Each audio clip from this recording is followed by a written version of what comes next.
থেকে কোন গ্যাসটি আগে পৌঁছাবে।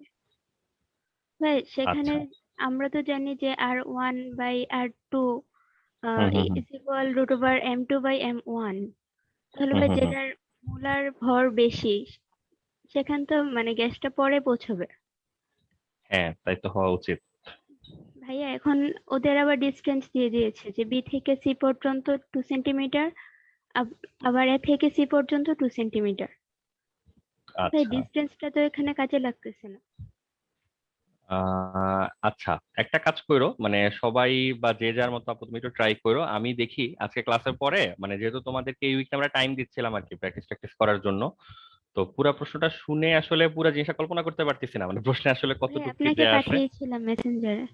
ও, আমি এটা মনে হয় খেয়াল করতে পারি নাই আপু, দেখি নাই। আমি এটা গ্রুপে একটু দিয়ে রাখবো তোমাদেরকে একটা পোস্ট হিসাবে, যে যে ম্যাথ গুলাতে প্রবলেম পাও একটু এই পোস্টের কমেন্ট গুলাতে একবারই দিয়ে রাখো, তাহলে আমাদের জন্য সুবিধা।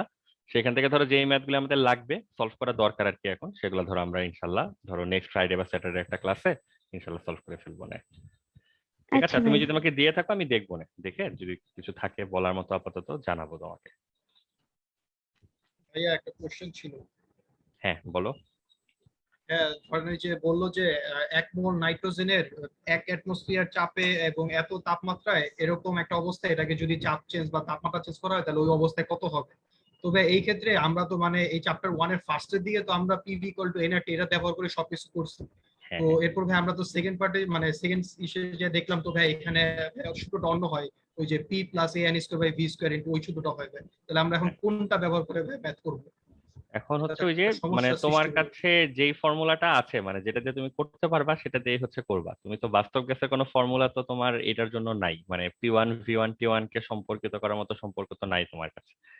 ওই জন্য তুমি যখন করবা তোমার কাছে যে সূত্রটা আছে বেস্ট ওইটাই হচ্ছে তোমার ব্যবহার করতে হবে আর কি।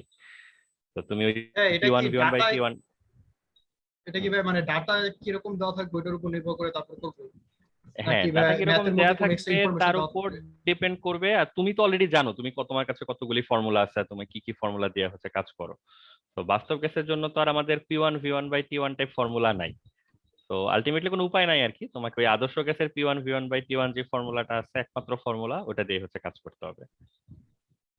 আর আরেকটা কাজ করবা, ওই যে ধরো বই থেকে যে উদাহরণ বা অনুশীলনী গুলো আছে সেগুলো যখন সলভ করবা তখন তো টের পাবাই যে কোন ফর্মুলা দিয়ে করে তোমার অ্যান্সার গুলো সব মিলতেছে। তো সামারি হচ্ছে তোমার কাছে আসলে বাস্তব গ্যাসের জন্য ওই তাপমাত্রা চাপ সবকিছুকে সম্পর্কিত করার মানে এরকম ফর্মুলা নাই যে আগের পরে দুইটা অবস্থার মান তুমি বের করতে পারবা, তো তোমার ঘুরে ফিরে আসলে আদর্শ গ্যাসের সমীকরণে ব্যবহার করতে হবে। বুঝছো? আচ্ছা, আর ভাই আরেকটা ভাই NH3 আর BF3 এটার মানে সম্মিলিত যে যৌগটা ছিল সেটাকে তো ভাই আপনি বলছেন যে ভাই এটা লুইস অ্যাসিড। তো ভাই এইটার মধ্যে তো আমরা সম্মিলিত দেখতেছি একটা যৌগটা তো লুইস অ্যাসিড না, বোরন ট্রাইফ্লুরাইড হচ্ছে লুইস অ্যাসিড। সম্মিলিত যৌগ কেন লুইস অ্যাসিড হবে? সম্মিলিত বোরন ট্রাইফ্লুরাইড যৌগটাকে ভাই হচ্ছে, কি বলবো? সম্মিলিত যৌগটার নাম কি অ্যামোনিয়া বোরন ট্রাইফ্লুরাইড কমপ্লেক্স, এরকম একটা নাম মনে হয় আছে এটার। মানে দুইটা তো মানে আলাদা ভাই আলাদা। এটাকে অ্যাসিড অথবা বেস এরকম কোনো কিছু বলা যাবে না? না, মানে তুমি এসিড আর বেস মিলেই তো যৌগটা তৈরি হচ্ছে, পুরা যৌগটার আবার এসিড বা বেস কিভাবে বলবা? মানে অ্যামোনিয়া আর বোরন ট্রাইফ্লুরাইড যখন যুক্ত হয় অ্যামোনিয়া পোর্শনটা হচ্ছে ক্ষার হিসেবে কাজ করে, আর বোরন ট্রাইফ্লুরাইড হচ্ছে এসিড হিসেবে কাজ করে। দুইটা মিলে যে সংযুক্ত যৌগটা এটাকে আমরা বলি হচ্ছে অ্যামোনিয়া বোরন ট্রাইফ্লুরাইড কমপ্লেক্স, মানে যৌগের আলাদা কোনো নাম নাই, একসাথে যা কিছু আছে সবকিছু মিলে আমরা অ্যামোনিয়া বোরন ট্রাইফ্লুরাইড কমপ্লেক্স বলি, এতটুকুই তো। জি ভাই, বুঝতে পেরেছি। বুঝছো? এটা হচ্ছে মূল বিষয়। আপাতত ছোটখাটো কোনো প্রশ্ন আছে আর? নাহলে তোমরা পড়তে থাকো, তোমরা এই উইকটা একটু কাজে লাগাও, চ্যাপ্টার 1-এ যে টপিক গুলো আছে সেগুলো একটু পড়ালেখা করো, করে হচ্ছে নেক্সট উইকে আবার একটু প্রবলেম টবলেম গুলো নিয়ে জমা করো। আর আমরা তোমাদেরকে গ্রুপে একটা পোস্ট দিয়ে রাখবো না, ওখানে হচ্ছে তোমরা এই প্রবলেম যেগুলো আছে সেগুলো দিতে থাকো।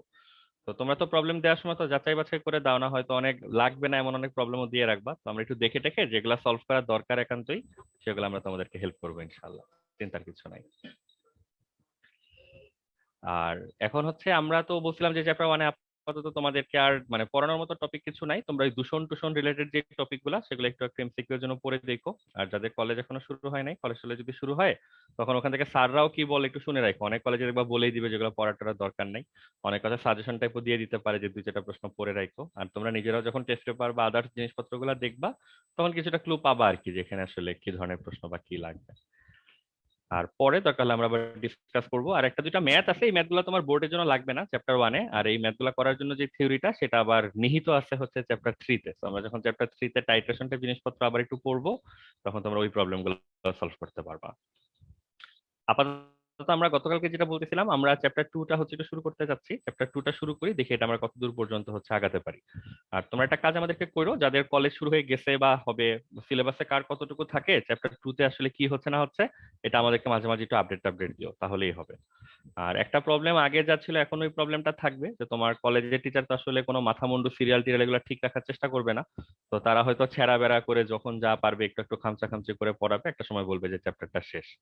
তো আমরা যতটুকু পারি, এই চ্যাপ্টারটা একটু বেশ বড় সড়ো, দৈর্ঘ্য প্রস্থে বড় আছে, তো ওইটাকে আসলে মানে কোন দিক থেকে শুরু করে কোন দিকে যাইতে হবে এটা নিয়ে এক একজনের মতামত হচ্ছে এক এক রকম আর কি। তো আমরা আমাদের মতো করে যতটুকু অর্গানাইজ করা যায় সেভাবে তোমাদেরকে বলে দিব, বাট তোমরা তোমাদের মতো করে একটু দেখে রেখে রাখো। আর কলেজে কি বলে না বলে, কোন চ্যাপ্টার বা কোন অংশগুলি আগে শেষ করতেছে, সেটা মাঝে মাঝে আমরা তোমাদেরকে জিজ্ঞাসা করবো, তো তোমরা একটু খোঁজ টোজটা নিয়ে রাখো আর কি, তাহলেই হবে। এমনিতে চ্যাপ্টার 2, এই যে ধরো অর্গানিক কেমিস্ট্রি বা অর্গানিক কম্পাউন্ডস, যেটাই বলো, জৈব রসায়ন বা হচ্ছে জৈব যৌগ। ভাইয়া, হ্যাঁ বলো। ভাই আমাদের বড় ভাইদের জানি কয়টা লেকচার লাগছিল? ও হ্যাঁ, তোমাদের বড় ভাইদের হচ্ছে অনেকগুলো 48টা লেকচার না? লাগছিল, তার একটা হ্যাঁ 48-49টার মতো। সেটা অবশ্য অন্য কারণও আছে, তাদের হচ্ছে আমরা অন্য সবকিছু শেষ টেস্ট করে, এবং তাদেরা তো ওই ব্যাচ যাদের আসলে এভার নেভার এন্ডিং আর কি, এভার এন্ডিং বলতেছিলাম, নেভার এন্ডিং, এখনো তাদের সিলেবাস বা এক্সামের কোনো ঠিক ঠিকানা নাই। তো ওদের পার্সপেক্টিভ বা অবস্থাটা ডিফারেন্ট ছিল। তোমাদের অবস্থা ওইরকম না, তার থেকে ভালো মনে হচ্ছে আর কি আপাতত, দেখা যাক। হ্যাঁ, তাহলে তোরা আমাদের তো বস অনেকটা হয়ে গেছে ওরকমই। অর্গানিক এতগুলা ক্লাস পেয়ে। হ্যাঁ, এতগুলা ক্লাস হলে যদি সবাই বস হয়ে যাইতো, তাহলে তো দুনিয়াতে অনেক বস থাকতো আর কি, অনেক বস ঘোরাঘুরি করতো। তো আসলে লেকচারের সংখ্যা দিয়ে বস নির্ধারণ করা যাবে না। বস নির্ধারণ করতে হবে বাসায় কয় ঘন্টা পড়ছো বা সময় দিছো আর কি, এটার পিছনে। এটা হচ্ছে পয়েন্ট 1। আর পয়েন্ট 2-3 হচ্ছে শুধু ওই যে কয় ঘন্টা পড়ছো সেটা দিয়েও তো বস খুঁজে বের করা যাবে না, মানে কতটুকু মনোযোগ টনোযোগ দিয়ে পড়ছো, আগ্রহ নিয়ে পড়ছো। তো অদৃশ্য কিছু ব্যাপার স্যাপারও আছে আর কি। তো জাস্ট একটা জিনিস তোমাদের বলবো, এই চ্যাপ্টার নিয়ে বিশেষ এক্সাইটেড থাকার বা বিশেষ আলোড়িত বোধ করার আসলে কিছু নাই। এটা রেগুলার চ্যাপ্টারই, জাস্ট ঝামেলার ব্যাপার হচ্ছে চ্যাপ্টারটা সাইজে একটু বড়, এতটুকু। ভাই এই চ্যাপ্টার সম্পর্কে এসএসসি তে ওঠার আগের থেকেই খুব ঝামেলা, বুঝছেন? অনেকেই বলে এই সে অনেক কিছু, আসলে কি এটা অনেক কঠিন বা অনেক না এরকম জাতীয়? না না, কঠিন টঠিন না। ওই যে বললাম, দৈর্ঘ্য বড় হলে যেটা হয় যে তোমরা 2-4 পেজ পড়ার পরে আগের পেজে কি থাকে মনে রাখতে পারো না। তো একটা চ্যাপ্টার দৈর্ঘ্য প্রস্থে বড় হলে যে সমস্যাটা নর্মালি হওয়ার কথা, ওই সমস্যাটাই হবে আর কি হাইয়েস্ট। এর বেশি কোনো সমস্যা এখানে নাই। খুব জটিল কিছু বা মারাত্মক লেভেলে কঠিন কিছু এখানে নাই, শুধু দৈর্ঘ্য বড়, এতটুকু হচ্ছে সমস্যা। আর দৈর্ঘ্য বড় হলে যেটা হয়, অনেক টপিক, ওই অনেক প্রশ্ন আসার সুযোগ থাকে, অনেক ইম্পর্টেন্ট টপিক থাকবে, এতটুকুই। এর বেশি কিছু না। এটা ধরো 3-4টা চ্যাপ্টার ছোটবেলা পড়ার। থেকে তো হ্যাঁ বলো। ছোটবেলা থেকে তো এটাকে কেমিস্ট্রির ভিলিয়ান হিসাবে চিনে আসতেছি। না, তোমরা তো এক্সপিরিয়েন্স, তো তোমরা এসএসসি তে এই চ্যাপ্টারটা পড়ছো না, তোমাদের কাছে কি ওইটা এসএসসি তে পড়ার সময়, আমি জানি না, মানে এটা ভোটিং করা যেতে পারে আর কি গ্রুপে, এসএসসি তে পড়ার সময় কি তোমাদের কাছে এটারে খুব বিশাল কঠিন কোনো কিছু মনে এসএসসি তো হয়েছে? ছিলই না কিছু ভাই ওরকম। ইজি লাগছিল না যা মানে ছিল। যতটুকু ছিল তোমার তো এসএসসি তে, সবই তো প্রপোর্শনেটলি ছিল, সবকিছুই তো ধর একটু কম কম করে যতটুকু থাকার ততটুকুই ছিল। বাট এসএসসি তে যতটুকু ছিল ততটুকু তো তোমাদের কাছে নিশ্চয় মানে আহামরি কঠিন অন্য চ্যাপ্টারের তুলনায়। তোমাদের তো চ্যাপ্টার 7-8 এগুলো তার থেকে অনেক ঝামেলাপূর্ণ চ্যাপ্টার। তো সমস্যার কিছু নাই, এসএসসি তে যা ছিল আমরা ওগুলারই আসলে, ওই এসএসসি তে ছিল ধরো এক্স আর ওয়াই অক্ষ বরাবর, আমরা ওইটার একটু জেড অক্ষ বরাবর টেনে উঠানোর চেষ্টা করবো আর কি। ঠিক আছে, আমরা বরং শুরু করি। আর যেটা বললাম, এগুলা নিয়ে অধিক এক্সাইটেড ফিল করার কিছু নাই। এক্সাইটেড ফিল করলে হচ্ছে সমস্যা। এক্সাইটেড ফিল করলে সমস্যা যেটা হয়, প্রথম দিকে সবাই ধুমধুমার পড়ালেখা করে কিছুদিন, ধরো 1-2টা লেকচার বা একদম শুরুর দিকে, তারপর হচ্ছে সবাই নেতায় পড়ে একদম আর কি। তো এটারে রেগুলার অন্য চ্যাপ্টারের মতোই মনে করো, অন্য সবগুলা চ্যাপ্টার যেভাবে পড়ো বা পড়ো না ওইভাবেই হচ্ছে আগাও, অমনিই হবে, আলাদা কিছু এফোর্টের পেছনে দেওয়া লাগবে না। আর দৈর্ঘ্য প্রস্থে বড় হলে যেটা করতে হয়, যে ধরো সবসময় একটা সম্ভাবনা থাকে যে 5 লেকচার 10 লেকচার হয়ে যাওয়ার পরে আগের গুলো একটু একটু করে এটা ভুলে যাওয়ার সম্ভাবনা তৈরি হয়। তো ওইটা তোমরা মনে রাখার জন্য যা করো আর কি, একটু প্র্যাকটিস প্র্যাকটিসের মধ্যে রাখলা, একটু লিখে টিখে প্র্যাকটিস প্র্যাকটিস করলাম মাঝে মধ্যে, অতটুকু করলেই হবে। এখানে অন্য কোনো ঝামেলা নেই। ভাই এসএসসি এর কোনো কিছু কি এই চ্যাপ্টারের জন্য লাগবে, বা মাঝে মাঝে বলবেন এসএসসি তে পড়ছো? এসএসসি হ্যাঁ হ্যাঁ, এসএসসি কোনো কিছু লাগবে না, আল্লাহ। বাট অনেক কিছু পড়তে গেলে তুমি নিজে টের পাবা আর কি, যে এসএসসি জিনিসপত্রই ভাইয়া পড়তেছি। আমি আগে একটু অনুরোধ করে রাখি, এসএসসির কোনো দিয়েন না এখানে, এসএসসির মোটামুটি সবকিছু বুঝে গেছি। ও না না না, মানে ওইটা লাগবে না যে তোমরা এসএসসি তে জানো, এইরকম কোনো কিছু আমাদের লাগবে না।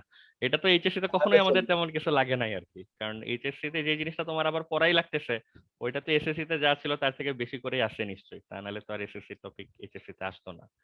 তো ওগুলা নিয়ে চিন্তার কিছু নাই, মানে ওইরকম ঘটনা ঘটার সম্ভাবনা নাই বললেই চলে। যে তোমরা এসএসসি তে পড়ছো ওইটার উপর আমরা ভরসা করতেছি আর কি, বরং এসএসসি তে যেটা পড়ছো ওটা ভুলে গেলে ভালো হয়, ওগুলা মনে রাখলে বরং আমাদের জন্য ঝামেলা। আমরা বলবো এক কথা, তুমি বলবো এসএসসি তে তো আরেক রকম লেখা ছিল, বাট ওই ম্যাচুরিটি তো দরকার। জি ভাই, এটাই এইচএসসি ভালো। তে এইচএসসি তে ধরো যে জিনিসগুলো আছে সেটা তো ধরো আরেকটু অ্যাকুরেট নলেজ এসএসসি এর তুলনায় আর কি। তো ওইটাও একটু মাথায় রাখতে হবে আর কি। তাও যদি কারো কোনো কিছু মনে পড়ে যে এসএসসি তে জিনিসটা অন্যরকম ছিল, ওইটা একটু মনে করাই দিও আমাদেরকে, তাহলে আমরা ধরো ওই ব্যাপারেও তোমাদেরকে একটু ধারণা টানা দেওয়ার চেষ্টা করবো আর কি।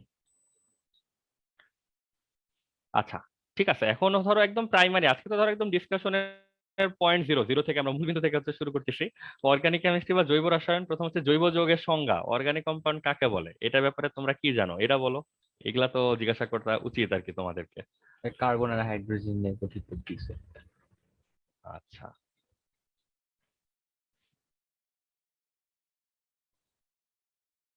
আচ্ছা, সিদরাতুল মুনতাহা জিজ্ঞাসা করছো যে অনেক কথা লিখছো, বটম লাইন মনে হচ্ছে যে নোট টোট করা লাগবে কিনা এই টাইপ কিছু, এটা বলে দিব আপু, মানে নোট টোট বিশেষ করা লাগবে না, বাট কিছু জিনিস তুমি নিজেই ফিল করবা পড়তে পড়তে, যেটা তুমি তোমার মতো করে যদি লিখে টেখে রাখো এক জায়গায়, ওই রিভাইজ টিভাইজ দেওয়ার সময় একটু সুবিধা পাবা আর কি।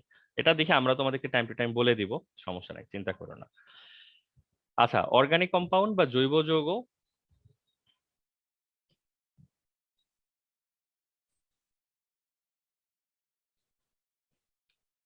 এই জিনিসের ডেফিনেশন হচ্ছে, মানে অনেক সোজা ডেফিনেশনও আছে, বাট আমাদের একটা মোটামুটি স্ট্যান্ডার্ড ডেফিনেশন হচ্ছে দরকার, যেটা দিয়ে আমরা অনেক যৌগকে কভার করতে পারবো।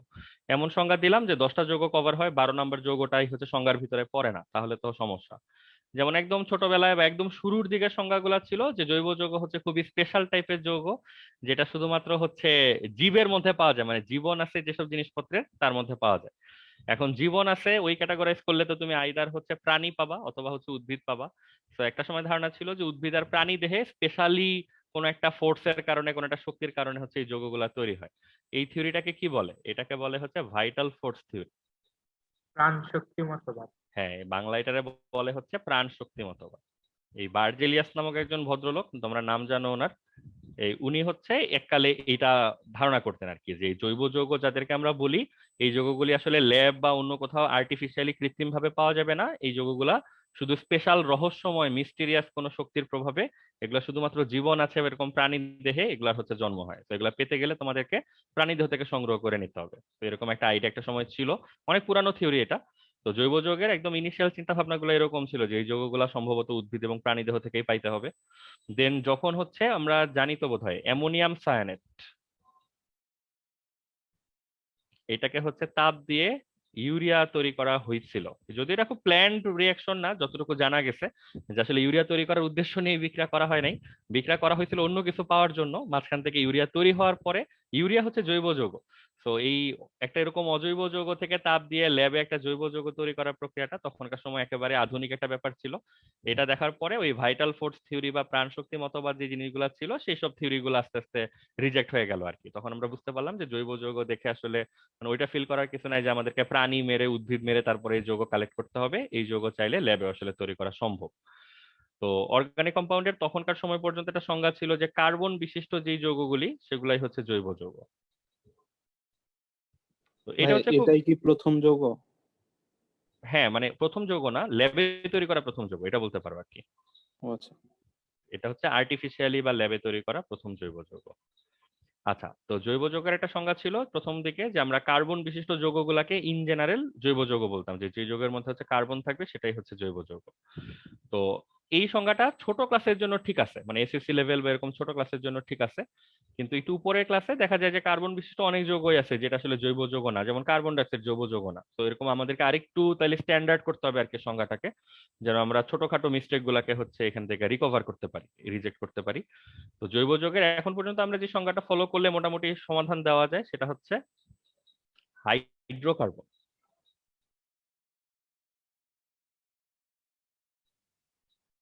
এবং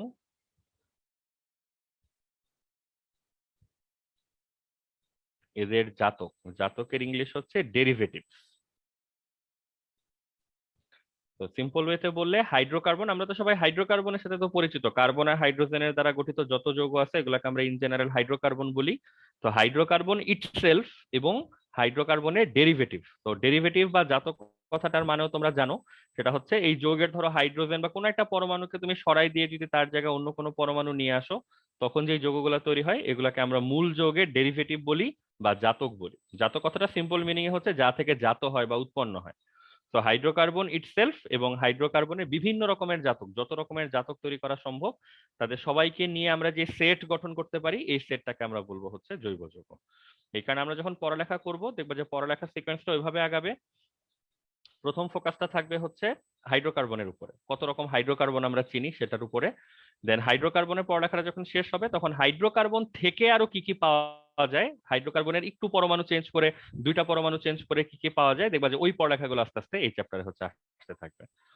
তো আপাতত হাইড্রোকার্বন এবং তাদের ডেরিভেটিভ যারা তাদেরকে আমরা বলি হচ্ছে জৈব যৌগ। এখন কথা হচ্ছে জৈব যৌগের চ্যাপ্টারটা তো বড় কেন, বা এটাকে এরকম আলাদা মনোযোগ দিয়ে পড়তে হয় কেন?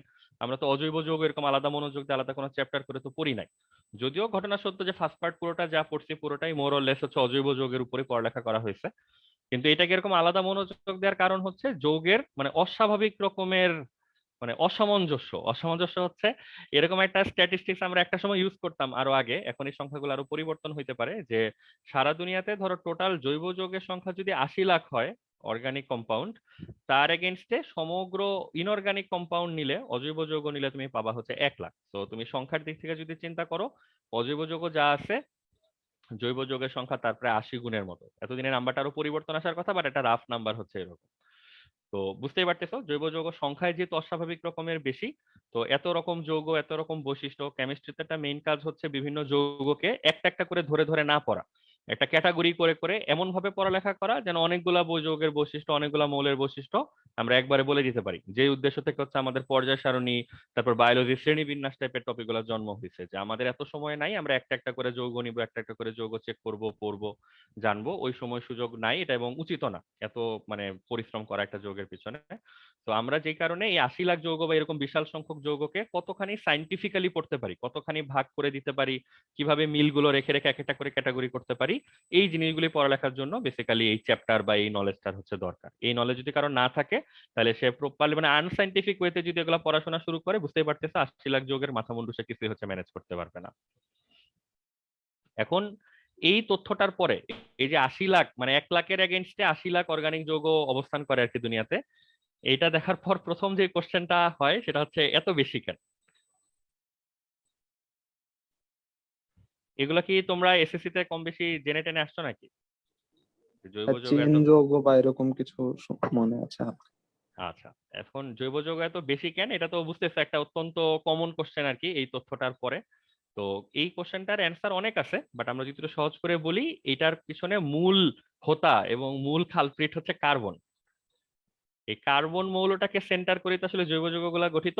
তো কার্বনের কিছু স্পেশাল বা ইউনিক টাইপের বৈশিষ্ট্য আছে, এই বৈশিষ্ট্যগুলা সচরাচর অন্য কোনো পরমাণুতে দেখা যায় না, বা যতগুলা বৈশিষ্ট্যের কথা আমরা চিন্তা করতেছি সবগুলা একসাথে অন্য কোনো পরমাণুতে দেখা যায় না। অন্য কোনো পরমাণু চেইন হয়তো গঠন একটা করতে পারে। বৈশিষ্ট্য, হ্যাঁ একটা পরমাণুর মতো হয়, আরেকটা আরেকটার মতো হয়, বাট সবগুলো মিলে এরকম ইউনিক অলরাউন্ডার টাইপের পরমাণু আসলে খুব বেশি পাওয়া যায় না।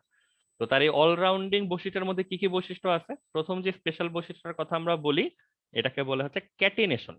তোমরা কি এই নামটা শুনছো আগে? জি ভাইয়া। আচ্ছা, এটা তোমাদের এসএসসির বইতে ছিল না এই শব্দটার উল্লেখ, যেহেতু আমি এসএসসির পোলাপানদেরকেও পড়াচ্ছি আমার চোখে পড়ছে এটা বইতে ছিল না। তো এটা শুনতে গেলে হয়তো তোমাদের টিচারকে আলাদাভাবে তোমাকে বলতে হইতো, মানে যদি কোনো টিচার বলে থাকে তাহলে হয়তো জানতে পারছো, অথবা যদি কেউ পুরোনো বই অথবা টেস্ট পেপার ঘাটতে যেয়ে চোখে পড়ে পেতে পারো। এই ক্যাটেনা, ক্যাটেনা ওয়ার্ডটার মানে হচ্ছে চেইন।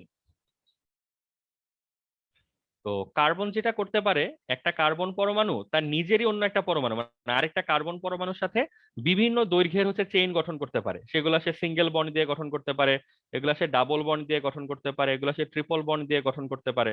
এরকম কোয়ালিটি খুব বেশি পরমাণুর নাই যে নিজের মৌলের সাথেই সে বিভিন্ন রকমের বন্ধন দিয়ে বিভিন্ন দৈর্ঘ্যের শিকল হচ্ছে গঠন করতে পারে। তো এই বিভিন্ন দৈর্ঘ্যের শিকল গঠন করলে যেটা হয়, বিভিন্ন সংখ্যক আরো পরমাণু এসে এখানে যুক্ত হওয়ার একটা সুযোগ পায় এবং বিভিন্ন ধরনের যৌগ গঠনের একটা সুযোগ তৈরি হয়। তো এই যে ক্যাটিনেশন যে ধর্মটা, যে নিজস্ব মৌলের সাথে, নিজস্ব মৌল বলতে একই মৌলের অ্যাটম, একই এলিমেন্টের অন্য অ্যাটমের সাথে বিভিন্ন লেন্থের চেইন গঠন করতে পারার যে ক্যাপাসিটি, যে ক্ষমতা, এইটাকে আমরা বলি হচ্ছে ক্যাটিনেশন। এবং ক্যাটিনেশন হচ্ছে one of the main reasons যেখানে কার্বনের যৌগ এত বেশি। তো দেখা গেল একই রকম যৌগ, ওই 2টা কার্বন দিয়ে গঠন করছো, তারপর 3টা কার্বন দিয়ে গঠন করছো, 4টা কার্বন দিয়ে গঠন করছো, তো একটা করে কার্বন বাড়াচ্ছ আর একটা করে নতুন যৌগ হচ্ছে আসতেছে। তো বোঝাই যাচ্ছে যৌগ গঠন এবং যৌগের অস্তিত্বের দিক থেকে এটা খুব ভালো একটা সুবিধা, এই ক্যাটিনেশন টাইপ ক্ষমতা। সেকেন্ড আর কি হইতে পারে?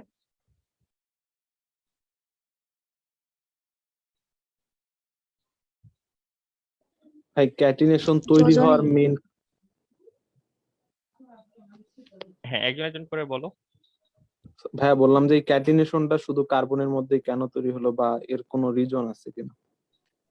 উম, না, ওইটার ওরকম কোনো রিজন নাই। তুমি বলতে পারো যে আমরা সংকরায়নের যে টাইপ গুলো জানি, মানে একটা মৌলের এরকম sp2 sp3 এত রকম সংকরায়ন করার আসলে সুযোগ টুযোগ নাই, মানে অন্যরা এই সুযোগটা দেখে না সংকরায়নের জন্য। ধরো যে জিনিসগুলি লাগে আর কি, বহিঃস্থ কক্ষপথে যতগুলা অরবিটাল, যতগুলা ইলেকট্রন, তো সবকিছু মিলে কার্বনের এই সুযোগটা আছে, অন্যদের নাই আর কি। এটা হচ্ছে মূল বিষয়। আর আরেকটা বিষয় হচ্ছে, ধরো শুধু চেইন তুমি মুখে বলে বলে গঠন করে দিলেই তো হবে না, ওই বাস্তবে ধরো চেইনটা গঠন করে তাকে স্থিতিশীল তো থাকতে পারতে হবে। তো অন্য কোনো মৌলকে আমরা পাই নাই, তো ও কেন করে এইভাবে দেখা থেকে, যেটাকে উল্টা দিক থেকে দেখা ভালো, যে আমরা আরো মৌলের জন্য ধরো ট্রাই করছিলাম যে অন্যরা আসলে পারে কিনা। অন্যরা কেউ সিঙ্গেল পারলে ডাবল পারে না, ডাবল পারলে ট্রিপল পারে না, এক একজনে এক এক রকমের সমস্যা, কারো সাইজ ছোট, কারো সাইজ বড়। তো বুঝতেই পারতেছো, মানে কার্বন আসলে এই সুযোগটা নিতে পারতেছে, কারণ কার্বন ধরো মোটামুটি পর্যায়ের একেবারে মাঝখানের দিকের হচ্ছে একটা মৌল আর কি। এটা সাইজ টেক সবকিছু বিবেচনা করে, সংকরণ টাইপটা বিবেচনা করে সে হচ্ছে এই কাজটা করতে পারতেছে। এর থেকে স্পেসিফিক কোনো কারণ নাই, বুঝছো? তো এইখানে কারণটা জানা আসলে মূল জিনিসও না, মূল জিনিস হচ্ছে ধর্মটা যে তার আছে এইটা জানতে পারাটা হচ্ছে মূল উদ্দেশ্য আর কি। দেন হচ্ছে সমানুতা বা আইসোমারিজম। তোমরা কি এইটার ব্যাপারে তো আগে তো কম বেশি অবশ্যই শোনার কথা নাকি? সমানুতা কি জিনিস বলো তো? একই আণবিক সংকেত আর ভিন্ন ভিন্ন গাঠনিক সংকেত। আচ্ছা, একই আণবিক সংকেত এবং ভিন্ন ভিন্ন গাঠনিক সংকেত বিশিষ্ট একাধিক যৌগ যদি থাকে, এই যৌগগুলোকে আমরা একটাকে আরেকটা সমাণু বা হচ্ছে আইসোমার বলি। এই আইসো এই টার্মটা তো তোমাদের পরিচিত হওয়ার কথা। আইসো মানে কি বলো তো? একই ভাইয়া। হ্যাঁ, আইসো মানে হচ্ছে সেম বা একই বা ইকুয়াল। আর মারিজম এই পার্টটা আসছে হচ্ছে মেরোস থেকে। মেরোস মানে হচ্ছে অণু। তো আইসোমারিজম বা সমানুতা মানে এই জিনিসটার একটা নর্মাল মিনিং হচ্ছে একই অণুই আসলে ঘুরে ফিরে মিন করে আর কি এই ঘটনাটা। তো আমরা যেটা জানি, আচ্ছা রাহাত মনে একটা প্রশ্ন পাঠিয়েছিল, তোমার প্রশ্ন দেখতেছি, এখন ওই মনোযোগ দেওয়া সম্ভব না। তো আইসোমারিজম কথাটার মানে হচ্ছে একই আণবিক সংকেত, মানে এসএসসি তে যেটা জানতাম সেটা একটু রিপিট করি এসএসসি লেভেল পর্যন্ত, যে একই আণবিক সংকেত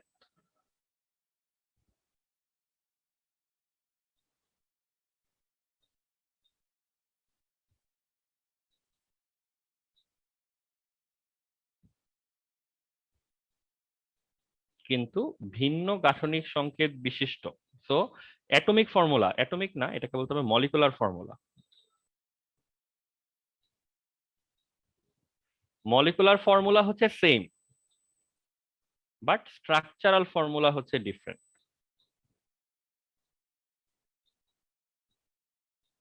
ঠিক আছে? Atomic formula, sorry molecular formula same, কিন্তু স্ট্রাকচারাল ফর্মুলা বা গাঠনিক সংকেত হচ্ছে ভিন্ন। এমন যদি বেশ কিছু যৌগ থাকে তাহলে এই যৌগগুলোকে আমরা একসাথে বলি হচ্ছে মানে সমানুতা, এই ঘটনাটাকে বলি সমানুতা বা আইসোমারিজম, আর একটাকে আরেকটা সমাণু বা আইসোমার বলি। ঠিক আছে? তো এইটা ছিল এসএসসি পর্যন্ত। এইচএসসি তে আসলে ঘটনা এতটুকুই না, ঘটনা তার থেকে আরেকটু কমপ্লেক্স আছে। এরকমও আছে যে আণবিক এবং গাঠনিক দুইটা সংকেত সেম, স্টিল দুইটা আসলে দুইটা ভিন্ন যৌগ মিন করে, এমন ঘটনাও আছে। তো মানে বুঝতেছো, দুইটা যৌগ দেখতে শুনতে একই রকম, বাট দুইটা আসলে একই যৌগ না, দুইটা আসলে ভিন্ন যৌগ। তো অন্য কোনো সময় হলে আমরা দুইটা যৌগকে কাউন্ট করতাম একবার, একটা যৌগ হিসেবে কাউন্ট করতাম, বাট সমানতার বৈশিষ্ট্য থাকার কারণে একই চেহারার যৌগ তুমি দুইবার তিনবার করে তোমার কাউন্ট করতে হবে, যেখানে আসলে একটা যৌগ নাই, এখানে আসলে দুইটা তিনটা করে যৌগ আছে। তো এইটার কারণেও জৈব যৌগের সংখ্যা কিছু সংখ্যক বাড়ছে। এবং এটা একটা ঐতিহাসিক এক্সাম্পল তো বোধহয় তোমরা জানো,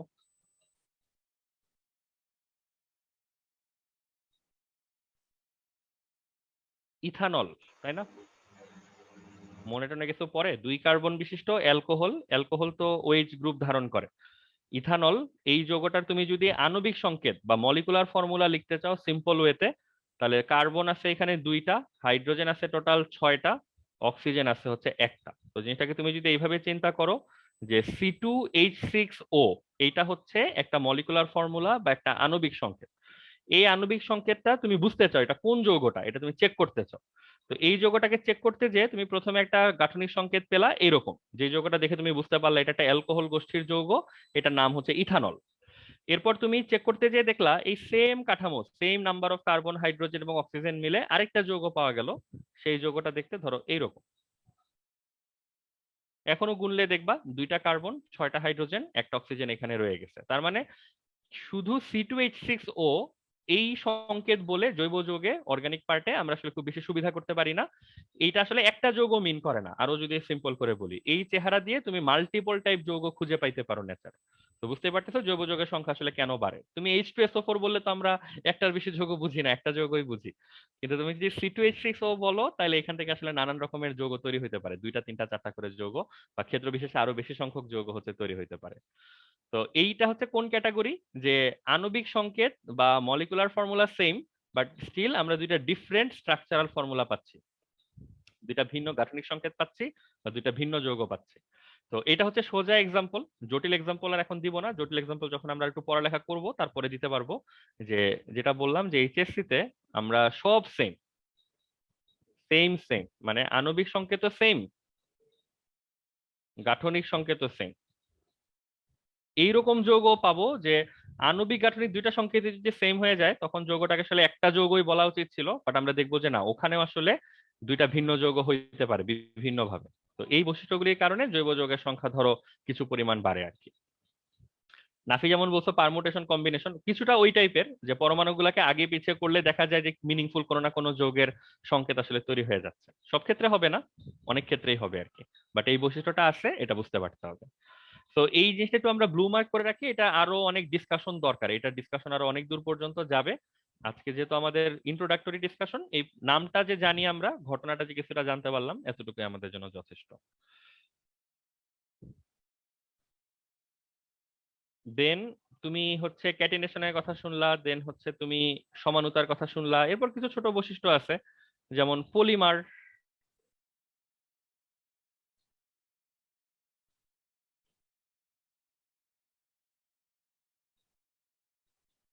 এগুলা সবই কিছুটা উদ্ভট টাইপের ঘটনা। পলিমার গঠন বা পলিমারাইজেশন যেটাকে বলি, পলি শব্দটার মানে তো জানি সবাই যে পলিসিলেবল, পলিগেমি, ঠিক আছে। পলি মানে হচ্ছে অনেক। আর ওই যে মেরোস পার্টটুকু এখানে উপস্থিত আছে, মলিকিউল বা অণু। আর লাস্টে এসব জেসন টাইপ জিনিস মানে হচ্ছে প্রক্রিয়া, প্রসেস মিন করে। তো পলিমারাইজেশন বা পলিমারের প্রক্রিয়াটা, এটা একটা প্রক্রিয়া বা একটা প্রসেস যেখানে কি হয়, অনেক অনেক ছোট অণু একসাথে হয়ে বৃহদাকার অণু তৈরি করে, ছোট ছোট অনেকগুলা মলিকিউল অ্যাড হয়ে বিগ সাইজের মলিকিউল ফর্ম করে যে প্রসেসে, সেটাকে আমরা বলি হচ্ছে পলিমার। তো বুঝতে পারতেছো এখানে আমরা কিছু সুবিধা পাই, অনেকগুলা অণুকে নিয়ে ঠেলা মেরে একসাথে তাপমাত্রা চাপ যদি বেশি করে দিতে পারি তাহলে ওরা সব কানেক্ট হয়ে বড় বড় অণু তৈরি করে ফেলে। তো এইসব কারণেও হচ্ছে জৈব যৌগের সংখ্যা বাড়ে, কারণ তুমি 2টা যৌগ তোমার কাছে আছে, তুমি ওইটারে বেশি করে নিয়ে প্রেসার দিলা, টেম্পারেচার প্রেসার দিলা, ও সবকিছু একসাথে আবার আরো বড় একটা যৌগ হচ্ছে হয়ে গেল। তো এইভাবেও জৈব যৌগের সংখ্যা অনেক বাড়ে এবং অনেক রকম যৌগ আমাদের কাছে পাওয়া যায়। আর পলিমার গুলোর ব্যবহার, মানে পলিমার গঠনের একটা অন্যতম উদ্দেশ্য হচ্ছে আসলে এগুলি খুবই ইউজফুল জিনিস। এই যে তোমরা বাসাবাড়িতে যত রকমের মেলামাইন, প্লাস্টিক, পলিথিন টাইপ জিনিসপত্র, পাইপ টাইপ যা কিছু, যে পিভিসি টিভিসি পাইপ যা কিছু আমরা ইউজ করি, এই সবই হচ্ছে বেশিরভাগই এই পলিমার গঠন থেকে হচ্ছে আসে। এটা গেল থার্ড পয়েন্ট। ফোর্থ গুলো হচ্ছে আরো দুর্বল পয়েন্ট, যেমন যোজনী, ভ্যালেন্সি। আমরা তো জানি ভ্যালেন্সি বা যোজনী কথাটার মানে হচ্ছে অন্য পরমাণুকে ধরে রাখার ক্যাপাসিটি, কতগুলা অন্য পরমাণুকে সে ধরে রাখতে পারে। তো বুঝতে পারতেছো একটা পরমাণুর যোজনী যত বেশি হবে তার তো আসলে অন্য পরমাণুকে ধরে রাখার সক্ষমতা তত বেশি। তো কার্বন দেখো কিন্তু নর্মালি কিন্তু ভ্যালেন্সি 4 দেখাইতে পারে, তো 4 ভ্যালেন্সি তো একেবারে ছোট না একেবারে বড় না, 4-এর থেকে খুব বেশি বড় যোজনী কিন্তু অ্যাভেলেবল নাই, হয়তো একটা দুইটা যোজনী অ্যাভেলেবল, তাও সবাই স্পেশাল কেসে এক্সাইটেড এক্সাইটেড হয়ে তারপরে হয়তো দেখায়। বাট কার্বন কিন্তু খুব সহজেই হচ্ছে তার এই 4 যোজনী কিন্তু দেখায়। আমরা কিন্তু কার্বনের যত যৌগ চিনি, একমাত্র কার্বন মনোক্সাইড ছাড়া আমার মনে হয় না তোমরা অন্য কোনো যৌগ বলতে পারবা এখন যে যেই যৌগে কার্বনের যোজনী তোমরা 2 দেখছো। তো স্টিল তোমরা ট্রাই করে দেখতে পারো, মানে আমি তোমাদেরকে ইয়ে করতেছি না, আন্ডার এস্টিমেট করতেছি না। কার্বনের যোজনী 2, কার্বন মনোক্সাইড ছাড়া আর কোন যোগ, একটা যোগের নাম বলতে পারবা নাকি? 9-10-এ টিচাররা বলতো যে কার্বন মনোক্সাইড ছাড়া আর কোথাও কার্বনের যোজনী 2 নাই, মানে আচ্ছা, না সবখানে ওইটা 4 অবশ্য এভাবে সত্য বলে কথা না, আমাদেরকে মানে ওইটা হচ্ছে আরো যোগ আছে বাট খুবই কম সংখ্যায়। তার মানে মুনতাহা তো মনে হয় বলতেছিলা, তো মুনতাহা জানো না আর কোনো যোগ, বাকি আর কারো কি জানা আছে কোনো ওয়েতে কোনো ভাবে পৌঁছাইছে তোমাদের কাছে? হ্যাঁ, মানে ওটা ঠিক না যে কার্বনের দুজনের যৌগ আর নাই, আছে বাট খুবই কম, দ্যাট ইজ ট্রু। যেমন আইসোসায়ানাইড কিছু যৌগ আছে।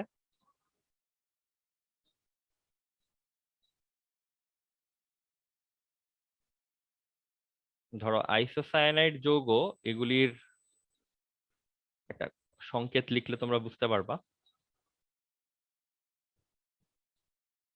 এটা হচ্ছে আইসোসায়ানাইড টাইপের যৌগ, মিথাইল আইসোসায়ানাইড। এখানে দেখেই বুঝতেছো কার্বনের যোজনী হচ্ছে 2।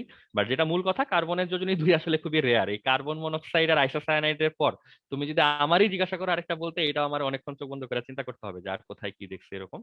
তো বুঝতেই পারতেছো কার্বনের যোজনী নর্মালি ফোর্স, মানে সে নর্মালি কোনো এফোর্ট ছাড়া আসলে 4 যোজনী যৌগ তৈরি করে, এবং শয়ে শয়ে হাজারে হাজারে লাখে লাখে হচ্ছে সে 4 যোজনী যৌগ তৈরি করতেছে। তো 4 যোজনী তো আসলে সংখ্যা খুব ছোট না, এটা অনেক পরমাণুকে ধরে রাখার সুযোগ ক্ষমতা হচ্ছে ওর আছে। তো এইটা আসলে একটা মানে ইমপ্লিসিট কারণ আর কি, প্রচ্ছন্ন একটা কারণ যে কেন আসলে কার্বনের যৌগ হচ্ছে এত বেশি। তো আমার মনে হয় আর রিজন দরকার নাই, আমরা এনাফ রিজন বলতে পারছি। বেসিক্যালি সবাই ফোকাস করে হচ্ছে ক্যাটিনেশন, আইসোমারিজম এগুলির উপরই। তো বাট ওভারঅল আরো ছোটখাটো অনেক রিজন আছে যেগুলি আসলে কার্বনকে খুব হেল্প করে এই ধরনের যৌগ টৌগ গঠনের ক্ষেত্রে। তো এইটা হচ্ছে রিজন যে কার্বনের যৌগ কেন এত বেশি। এখন এত বেশি যৌগ হলে যেটা অসুবিধা, যেগুলারে ক্যাটাগরাইজ করা, যে কিভাবে এগুলারে আমরা ক্যাটাগরি করে তারপরে হচ্ছে পড়বো। আচ্ছা, চয়ন মনে হয় কিছু বলতে চাও, চয়ন বলো। ভাইয়া এই যে মানে কার্বনের এত যৌগ পাওয়ার যে কারণ বললেন ক্যাটিনেশন, তো মানে ক্যাটিনেশন হওয়ার মূল কোনো কারণ আছে? তুমি এতক্ষণ ছিলা কই? রাহাত তো মনে হয় এই প্রশ্নটাই করলা।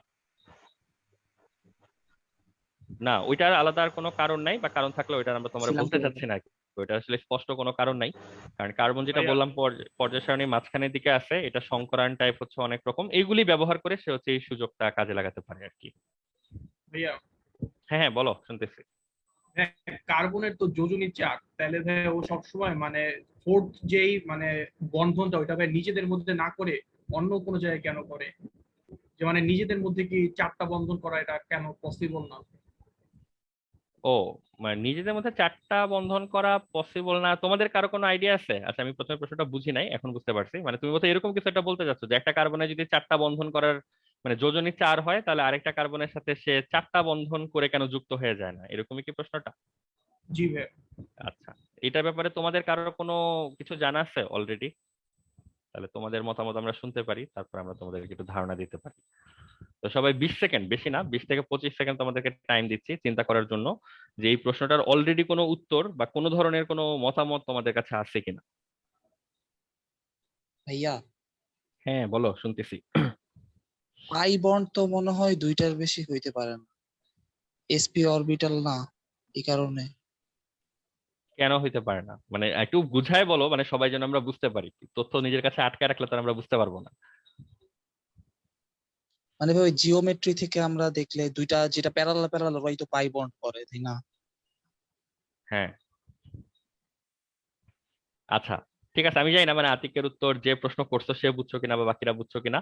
ঠিক আছে, আতিক যা বুঝাতে চাইছো হয়তো কিছুটা বুঝাইতে চাইছো, আমরা হয়তো কিছু বুঝছি কিছু বুঝি নাই।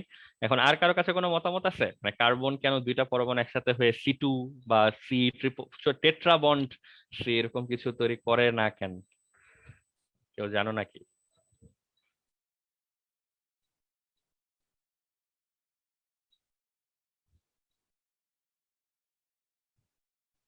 আচ্ছা, যদি আর কেউ কিছু না বলতে চাও তাহলে হচ্ছে মানে বলতে পারো, এগুলা তো হচ্ছে ওপেন এন্ডেড কোশ্চেন, এগুলা কোনো ঠিক ভুল নাই। কতটুকু পর্যন্ত চিন্তা করতে পারতেছো তার উপর হচ্ছে সবকিছু ডিপেন্ডেন্ট। ট্রিপল বন্ডের উপর তার হয় না। হ্যাঁ, মানে এটা তো আর আমরা গায়ের জোরে বলতে পারবো না যে ট্রিপল বন্ডের পরে হয় না, বলে কিন্তু আমরা মাইক টাইট দিব এসপি3 তো লোকজন। হয়। হ্যাঁ, ওই যে হাইব্রিডাইজেশনটা ভুলে গেছি, এটা লাগবে। আচ্ছা, এখানে মূল ঘটনা আসলে বেশ কিছু। একটা হচ্ছে ধরো সহজ এক্সাম্পল যেটা বললে তোমরা বুঝতে পারবা, সহজ কারণ সেটা হচ্ছে কার্বনের হাইব্রিডাইজেশন তো sp sp2 এবং হচ্ছে sp3। তো ধরো তুমি যদি চিন্তা করো কার্বন যখন sp3 হাইব্রিডাইজেশনে থাকে তখন সে সিঙ্গেল বন্ড গুলা হচ্ছে তৈরি করে, সিঙ্গেল বন্ডের যে কম্পাউন্ড গুলা সেগুলো তৈরি করে, এগুলো তো আমরা মনে হয় জানি ফার্স্ট পার্ট থেকে। যদি sp2 হয় সে হচ্ছে ডাবল বন্ডের যৌগগুলা তৈরি করে, সে যদি sp হয় তাহলে হচ্ছে সে ট্রিপল বন্ডের যৌগ তৈরি করে। তো ফার্স্টলি ওইটাকে চিন্তা করো, কার্বনের হাইব্রিডাইজেশন তো তুমি এর দূরে এর উপরে নিচে কোনো দিকে যেতে পারবে না, শুধু এস নামে তো কোনো হাইব্রিডাইজেশন হয় না, তো তোমার হাইব্রিডাইজেশনের ডেফিনেশন বা সংজ্ঞার মধ্যে ওই জিনিসটা ফিট করবে না। তো তোমার কাছে বেস্ট হাইব্রিডাইজেশন, বেস্ট বলতেছি ইন এসেন্স সবচেয়ে বেশি বন্ধন করতে পারো তুমি, সেটা তুমি পারো হচ্ছে sp হাইব্রিডাইজেশনের মাধ্যমে। তো যখন তুমি sp হাইব্রিডাইজেশন করে ফেলবা, সরি, তখন জিনিসটা কি দাঁড়াচ্ছে, এরকম একটা জিনিস হচ্ছে দাঁড়াচ্ছে। এটা হচ্ছে এখন পর্যন্ত তুমি হাইয়েস্ট যে বন্ডিংটা করতে পারছো। এখন এটা কি আমাদের মনে আছে, মানে এই অ্যাঙ্গেলটা কত হয় এই পরের যে অরবিটাল গুলি থাকে, মানে ধরো জিনিসটা তো এরকম থাকে বোধহয়, একটু একটু তো তোমাদের মনে থাকার কথা।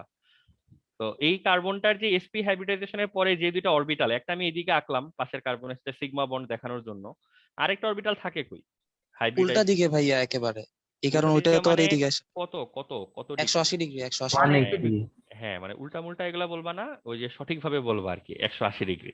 তো এটা থাকে হচ্ছে 180 ডিগ্রিতে, আর এইটার যেটা থাকে লাস্ট রয়ে যে অরবিটালটা সেটাও কোথায় থাকে, 180 ডিগ্রিতে। তো তোমার মূল কথা হচ্ছে যে অলরেডি বাকি যতগুলো অরবিটাল ছিল সব কিন্তু ওভারল্যাপ করে ফেলছে, এইখানে একটা ওভারল্যাপ হয়েছে, এখানে একটা ওভারল্যাপ হয়েছে, আবার আরো যেই ধরো পি জেড যেটা ছিল সেটাও ধরো ওভারল্যাপ করে ফেলছে।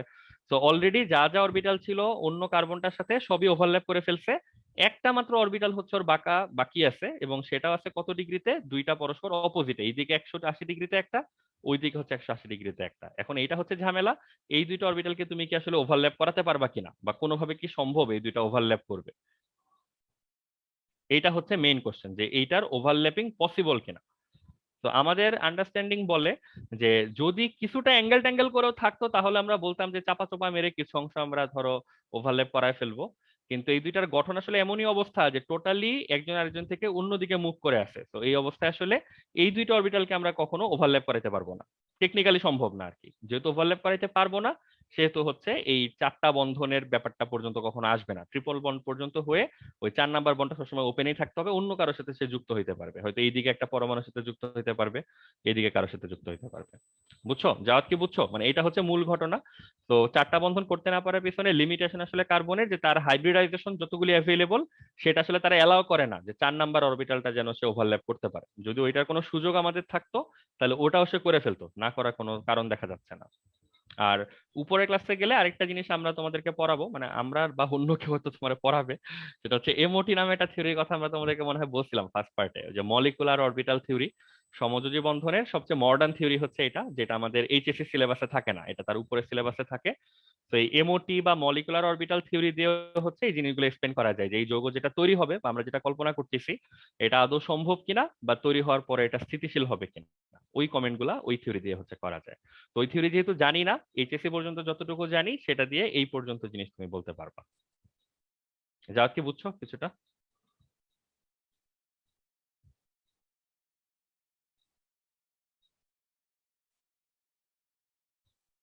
আচ্ছা, তো আমি ধরে নিচ্ছি যাদের কথা জি তো ভাই, শুনতে পাচ্ছি না। আচ্ছা, ঠিক আছে, তাহলে আমরা জি ভাই, বুঝতে পেরেছি। হ্যাঁ ঠিক আছে জাদ, ওকে, থ্যাংক ইউ। তাহলে আমরা মূল কথা যেটা ছিলাম যে কার্বনের যৌগ অনেক, তার মূল কারণ হচ্ছে কার্বনের আসলে বৈশিষ্ট্য, কার্বন যা আছে কার্বনের মানে সহায় সম্পত্তি, এগুলা দিয়ে কার্বন নানানবিধ যৌগ তৈরি করতে পারে, যোজনী। তারপর তুমি চাইলে আরো ছোটখাটো পয়েন্ট অ্যাড করতে পারো, ইলেকট্রোনেগেটিভিটি বা তড়িৎ ঋণাত্মকতা মাঝারি টাইপের। হ্যাঁ বলো রাহাত। আচ্ছা ভাই, আমরা তো হাইব্রিডাইজেশন বা এই সমস্ত কিছু এগুলো তো আমাদের নিজেদের বানানো জিনিস, তো আসলে কি প্রকৃতিতে বা কোনো ভাবে কার্বনকে C2 আকারে প্রকাশ করা যায় না? মানে ল্যাবেও কি কোনোভাবে এখন পর্যন্ত না, তৈরি ওই যে হয়নি? ওটাই তো বললাম, যায় না। তো ওইটা তুমি আরেকটু ভালো বুঝবা একটু উপরে ক্লাসে উঠলে, যে কেন যায় না, সমস্যাটা আসলে কোন জায়গায়, এটা তুমি ওকে। এইচএসসি থিওরি দিয়ে বলতে পারবা না আর কি। এটা হচ্ছে আর একটু উপরে ক্লাসে উঠলে তখন তুমি নিজেই বুঝে যাবা যে কি সমস্যাটা আসলে কোন জায়গায়। ওকে ভাই। সিটু আবিষ্কার করতে পারলে তো মনে হয় নোবেল পুরস্কার দিবেন না? আরে সিটু তো সম্ভব না, এটাই তো আমরা এতক্ষণ ধরে বলার চেষ্টা করতেছি, এটা হচ্ছে তৈরি করবাই কেমনে, ওই তো নোবেলই ভাই বা জোর কে দেবে করে তোমার। বানাইলে মানে একটা সেই অসম্ভবকে সম্ভব করে দেবেন আপনি, সমস্যা নেই। ঠিক আছে, হ্যাঁ মানে ওইটা হলে আমি জানি না, তোমার মতো চিন্তা আরো অনেকে থাকতে পারে, অলরেডি তারা হয়তো রেসে আগায় গেছে, অলরেডি তো কার্বনকে চাপাচাপি শুরু করছে যে চতুর্থ অরবিটালটারে ওভারল্যাপ করানোর জন্য। তো নাফিস, দেরি না করে তুমি তাড়াতাড়ি শুরু করলে বরং কাজে নাকি আসবে শুরু আর কি। করে হ্যাঁ, দেয়? ইনশাআল্লাহ। অলরেডি হয়তো হিউজ কম্পিটিশনে পড়ে যেতে পারো, সবাই হয়তো অলরেডি ওই যে চাপ কল টাইপ জিনিসপত্র আর কি, মানে মেকানিক্যাল লিভার টিভার হয়তো আবিষ্কার করে ফেলতে পারে, যে কার্বনের চতুর্থ বন্ডটাকে হালকা চাপা মেরে হচ্ছে কিভাবে ওভারল্যাপ করায় দেওয়া যায়। ঠিক আছে, তাহলে আমরা জানলাম যে কার্বন অনেক বেশি, শুধু এতটুকু জানলাম না, আরো জানলাম যে কার্বনের যে বৈশিষ্ট্যগুলো আছে, ক্যাটেনেশন, আইসোমারিজম, পলিমারাইজেশন, ভ্যালেন্সি, ইলেকট্রোনেগেটিভিটি, সবকিছু মিলেই আসলে কার্বন একটা খুব ভালো ফেভারেবল পজিশনে আছে, যে সে অনেক রকমের স্টেবল কম্পাউন্ড হচ্ছে তৈরি করতে পারে। ঠিক আছে। ও, তোমাদের চ্যাট কি ওপেন নাকি? তোমরা এখানে গল্প গুজব করতেছো? পড়ালেখায় মনোযোগ দাও, বুঝছো, নাহলে ধ্বংস হয়ে যাবা। ঠিক আছে, এটার পরে আমরা আরেকটা জিনিস নিয়ে কথা বলবো স্পেশাল, এটা থেকে মাঝে মাঝে 1-2 মার্কের কোশ্চেন আসে, সেজন্য এটা নিয়ে কথা বলবো। সেটা হচ্ছে, একটা পয়েন্ট তুমি অ্যাড করতে পারো কার্বনের বৈশিষ্ট্যে, 5টা বোধহয় আমরা 4টা বা 5টা বলছি তো। এলোট্রপি, এটা নিয়ে আমরা যদিও তোমাদেরকে আগে বিভিন্ন সময় ধারণা দিছি। এলোট্রপির বাংলা হচ্ছে বহুরূপতা। এটার ব্যাপারে কি বলছিলাম, কারো মনে টনে আছে?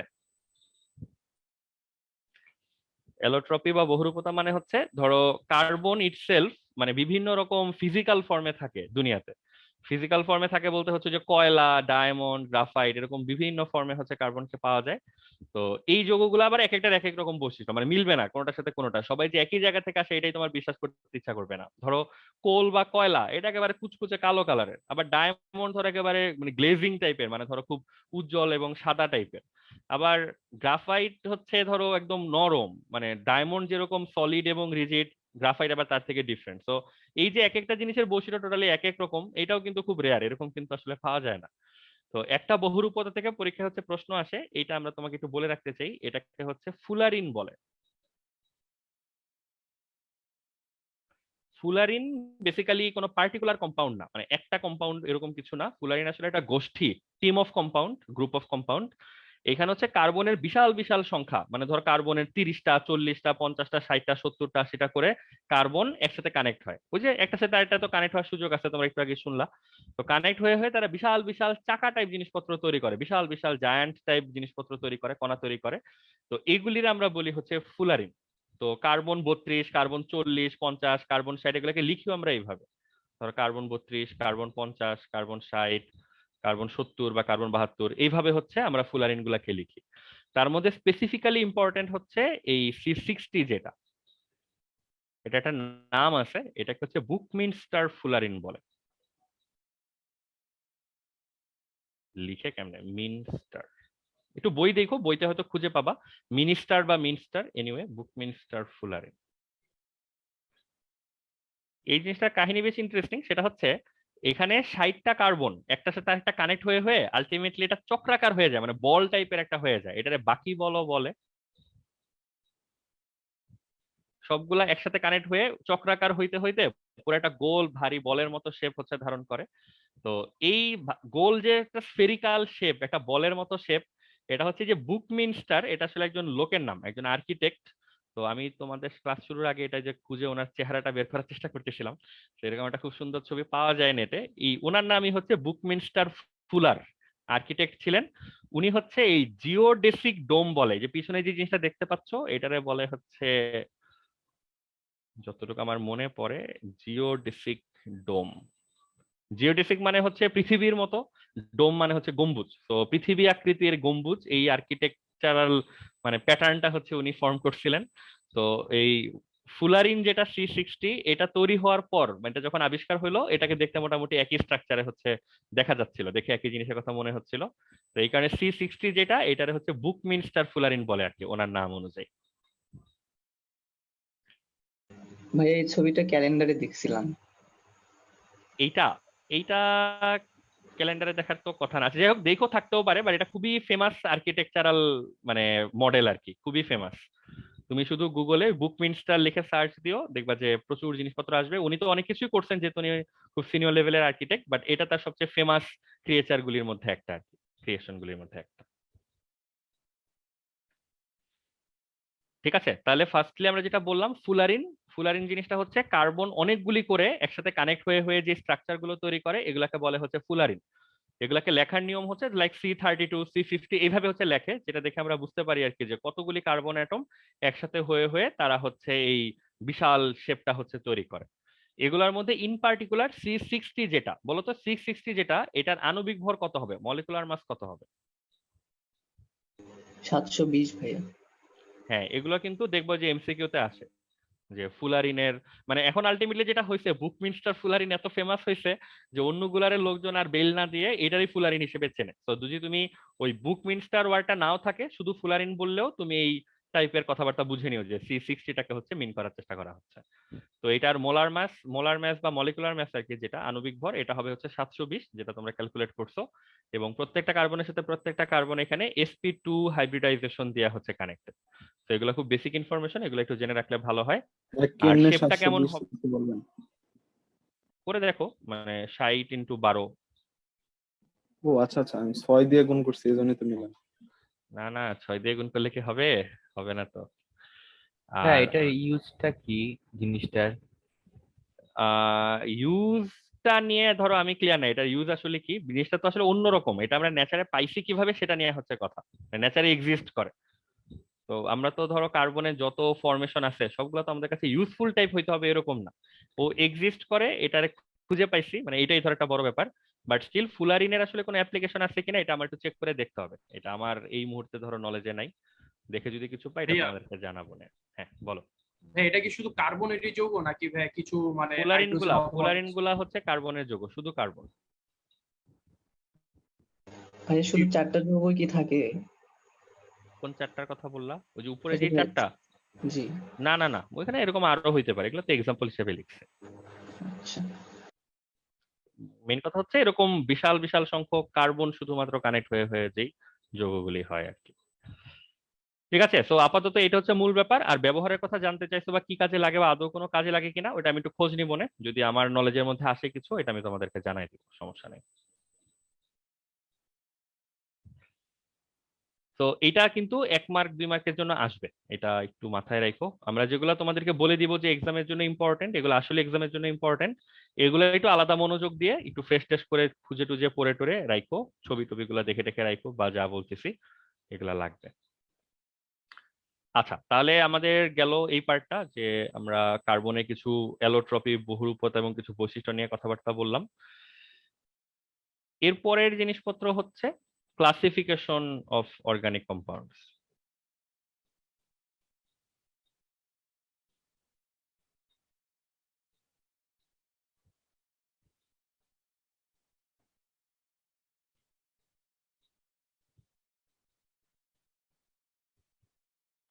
তো জৈব যৌগের ক্লাসিফিকেশন খুব ইম্পর্টেন্ট এবং ক্লাসিফিকেশন খুবই ঝামেলাপূর্ণ, কারণ এটা আসলে এত ছড়ানো ছিটানো শাখা প্রশাখা আছে এটার, যে এটা তুমি এক এক বইতে হচ্ছে এক এক রকম ভাবে পাবা। যেই বইতে ধরো যত বেশি জায়গা নিয়ে লিখতে পারছে সেই যৌগে তত জটিল ভাবে এই জিনিসটাকে প্রকাশ করতে পারছে।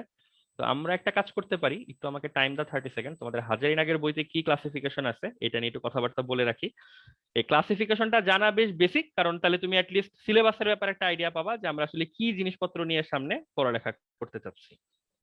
তো আমাকে একটু 30 সেকেন্ড তোমরা সময় দাও। আমি তোমাদেরকে একটা ফ্লো চার্ট টাইপ জিনিসপত্র আইকা দিচ্ছি, তোমরা হাজারিনাগের বইতে নিজেরাও এই জিনিস হচ্ছে খুঁজে পাবা। তো আমরা তোমাদেরকে নামগুলো একটু জানাইতে চাই, তার সাথে সাথে ধরো যদি 2-4 লাইন করে পরিচয় বলে দেওয়া যায়। তো সবার মাথার উপরে হচ্ছে অর্গানিক কম্পাউন্ড, জৈব যৌগ নিজে।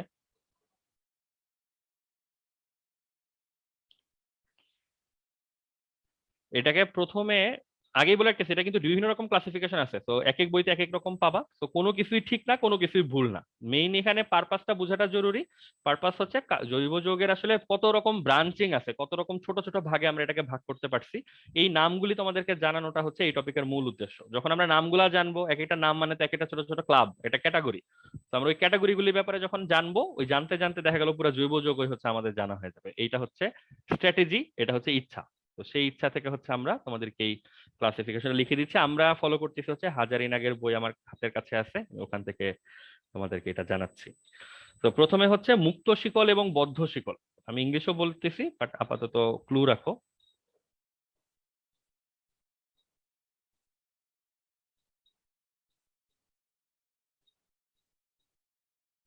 ইংলিশে আমি জানি না তোমরা কি বলো, একটার আমরা ওপেন চেইন, একটাকে আমরা ক্লোজড চেইন, এভাবে হচ্ছে বলতে পারি।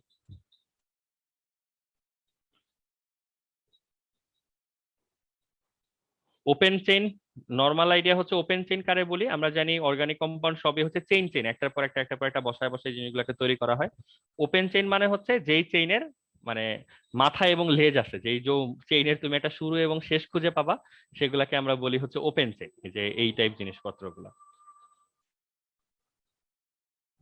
এই টাইপ জিনিসপত্রগুলা যেটা শুরু আছে একটা শেষও আছে, তুমি কোনটারে শুরু বলবা কোনটারে শেষ বলবা ইম্পর্টেন্ট না, বাট শুরু আর শেষ যে আছে এই এই অস্তিত্ব থাকাটাকে আমরা বলি হচ্ছে মুক্ত শিকল যৌগ বা হচ্ছে ওপেন চেইন কম্পাউন্ড। আর ক্লোজড চেইন হচ্ছে যেই যৌগের কোনো মাথা মুন্ডু খুঁজে পাবা না, সার্কুলার টাইপ। যেমন এরকম একটা যৌগ যদি তুমি কখনো খুঁজে পাও, এই যৌগের শুরু কোনটা শেষ কোনটা এটা তুমি খুঁজে পাবা না, চক্রাকারে ঘুরতে থাকবা। তো এই টাইপের যৌগকে আমরা বলবো হচ্ছে ক্লোজড চেইন বা হচ্ছে বদ্ধ শিকল যৌগ। ওপেন চেইন যেটা,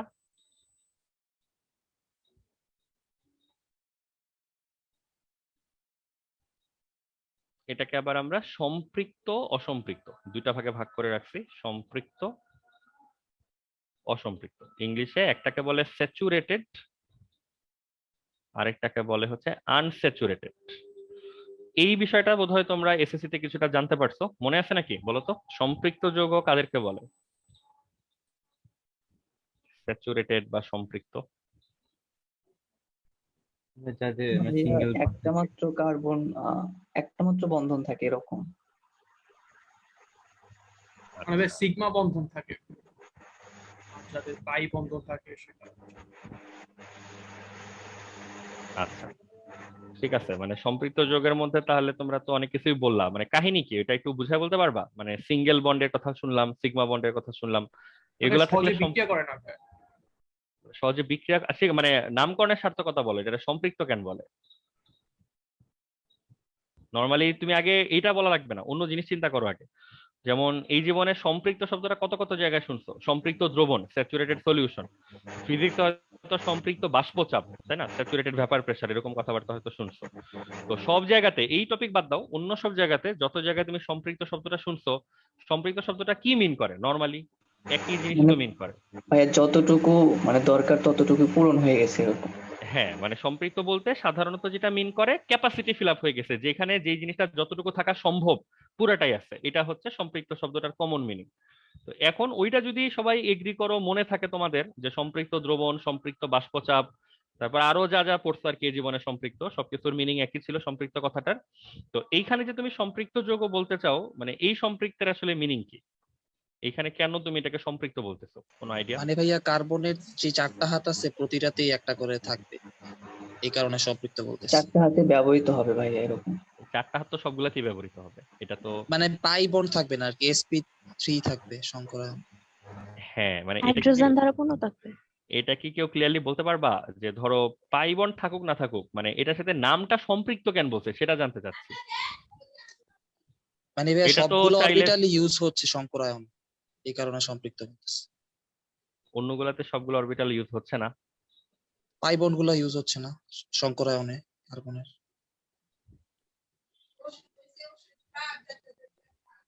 আচ্ছা মানে আমার কাছে যদিও ক্লিয়ার না, মানে নামকরণের সার্থকতাটা নিয়ে কি তুমি কনভিন্সড যে অরবিটাল সব কাজে লাগতেছে এবং কাজে লাগতেছে না, সেই জন্য এটার নাম সম্পৃক্ত দেওয়া হয়েছে? কনফিউজ এখনই তো হয়ে মনে গেল। হইতেছে ভাইয়া। না চিন্তা করো, মানে সম্পৃক্ত কথার মানে হচ্ছে যা থাকার কথা তার পুরাটাই আছে, মানে এর সাথে অরবিটাল কাজে লাগছে লাগে না, এটার সম্পর্ক কি হইতে পারে? হ্যাঁ, হয়তো মানে সবগুলা যেমন ট্রিপল বন্ডই করতে পারবে, ট্রিপল বন্ডই আছে, হাইয়েস্ট ম্যাক্সিমাম বন্ডিং লেভেলে আছে। আচ্ছা ঠিক আছে, মানে আমাদের প্রশ্নটা তো আমরা বুঝতে পারি নাই, প্রশ্নটা ছিল বেসিক্যালি এই ক্যাটাগরিটার নাম স্যাচুরেটেড কেন, এইটা ছিল প্রশ্ন। তো সিগমা থাকবে, সিগমা থাকবে না, পাই থাকবে, পাই থাকবে না, এই কথাবার্তাগুলো তো আমরা অন্য কোনো নাম দিয়েও প্রকাশ করতে পারতাম, যে সিগমা যুক্ত, সিগমা বিহীন, এরকম নামও তো দেওয়া যাইতো। প্রশ্নটা ছিল এটার নাম সম্পৃক্ত কেন, ওইটা। তো এইটার আসলে উত্তর খুব স্পেসিফিক না, বাট সবচেয়ে সহজ উত্তর যেটা পাওয়া যায়, যে উত্তরটা দিলে তুমি বাকি সব সম্পৃক্ত শব্দগুলির সাথে এটাকে রিলেট করতে পারবা, সেটা হচ্ছে তুমি যদি এখানে কোনো সংখ্যক কার্বন নাও, এই ক্যাটাগরির যৌগের যেটা বৈশিষ্ট্য, তুমি যদি এখানে কোনো সংখ্যক কার্বন নাও, সেটা একটা দুইটা তিনটা চারটা হোক, এই তিনটা চারটা পাঁচটা বা এন সংখ্যক কার্বনের তো হাত থাকবে এটা নির্দিষ্ট সংখ্যক। এইখানে তুমি সবচেয়ে বেশি সংখ্যক অন্য পরমাণু হচ্ছে যুক্ত করতে পারবা, এবং শুধু বেশি সংখ্যক না, সর্বোচ্চ সংখ্যক। বেসিক্যালি কারণটা হচ্ছে এই জায়গা থেকে হচ্ছে আসে। ধরো তুমি 2টা কার্বন নিছো, তুমি এই ক্যাটাগরির আন্ডারে যদি আসো, সম্পৃক্ত ক্যাটাগরির আন্ডারে যদি আসো, 2টা কার্বনের সাথে তুমি 6টা হাইড্রোজেন বা 6টা অন্য এরকম একযোজী কোন একটা পরমাণু সাথে রাখতে পারবা। আর তুমি যদি আনস্যাচুরেটেড ক্যাটাগরিতে আসো, তুমি দেখবা C2 সাথে আইদার তুমি 4টা পরমাণু রাখতে পারতেছো, আইদার তুমি 2টা পরমাণু রাখতেছো, এরকম। এবং তুমি দেখবা 6 এর থেকে বেশি আর সম্ভব না, হাইয়েস্টই হচ্ছে 6। তো বেসিক্যালি আইডিয়াটা হচ্ছে এই জায়গা থেকে যে কোন একটা যৌগে যতগুলি কার্বন আছে, কেন্দ্রীয় পরমাণু বা সেন্ট্রাল অ্যাটম, তার পক্ষে আসলে হাইয়েস্ট কতগুলি অন্য পরমাণুকে, অন্য জিনিসপত্রকে দ্রবীভূত তো আর বলতে পারবো না, বলতে পারবো ধরে রাখা সম্ভব। তো এই সম্পৃক্ত যারা বা স্যাচুরেটেড যারা, তারা হচ্ছে অলওয়েজ সবচেয়ে বেশি হাইয়েস্ট অ্যামাউন্ট অফ পার্টিকেলরে সবসময় নিজের সাথে রাখতে পারে। তুমি যদি এর সাথে কম্পেয়ার করে অন্য কোনো আনস্যাচুরেটেড যৌগ দেখো, সেখানে কোনো কালেই তুমি দেখবা সে সম্পৃক্ত ধারে কাছে দিয়েও আসবে না, সে তার থেকে অনেক কম কম পরিমাণ পরমাণু ধরে রাখবে। বুঝছো? তো এখানে কিন্তু ওই মিনিটারে টাচ করা সম্ভব আর কি, যে ধরো যেই পরিমাণ পরমাণু এখানে সর্বোচ্চ সংখ্যক থাকা সম্ভব, তার পুরাটাই হচ্ছে এই সম্পৃক্তর মধ্যে থাকে। এবং এই যৌগগুলোকে আমরা বেসিক্যালি কি বলি বলতো? অ্যালকেন গোষ্ঠীর যৌগ বলি। আর অসম্পৃক্তর মধ্যে আবার আমরা 2টা ক্যাটাগরি করি, আমরা জানি বোধহয় সবাই। এক দলকে আমরা বলি হচ্ছে ডাবল বন্ড বিশিষ্ট, এক দলকে আমরা বলি হচ্ছে ট্রিপল বন্ড বিশিষ্ট। ডাবল বন্ড বিশিষ্ট যেটা, সেটার আমরা বলি হচ্ছে অ্যালকিন, ট্রিপল বন্ডের যৌগকে আমরা বলি হচ্ছে অ্যালকাইন। তো এই ছোটখাটো জিনিসগুলো আমরা সবাই জেনে গেছি এতদিনে। অ্যালকিন, অ্যালকাইন। এবার আসা হচ্ছে তুমি ওই ডান পাশে যে বদ্ধ শিকল যৌগের কথা আমরা বলতেছিলাম, সেই বদ্ধ শিকল যৌগের মধ্যে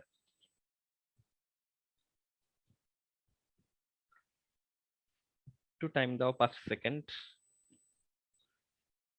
হ্যাঁ, বদ্ধ শিকল যৌগকে তুমি বেশ কয়েকটা ভাগে ভাগ করতে পারো। এইচএসসি তে সবচেয়ে সরল যে ভাগটা দরকার, সেটা হচ্ছে তুমি এগুলাকে যে কার্বোসাইক্লিক এবং হেটারোসাইক্লিক এরকম 2টা যৌগে ভাগ করতে পারো। কার্বোসাইক্লিক,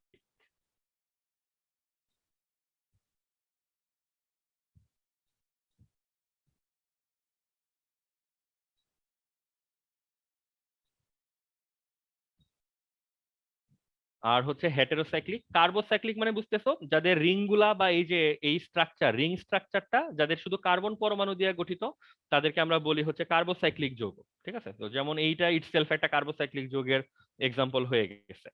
আর হেটারোসাইক্লিক যদি হয়, হেটারোসাইক্লিক মানে বুঝতে হবে, হেটারো মানে হচ্ছে শুধু একরকম পরমাণু না, এর মধ্যে ভিন্ন রকম পরমাণু ঢুকে গেছে।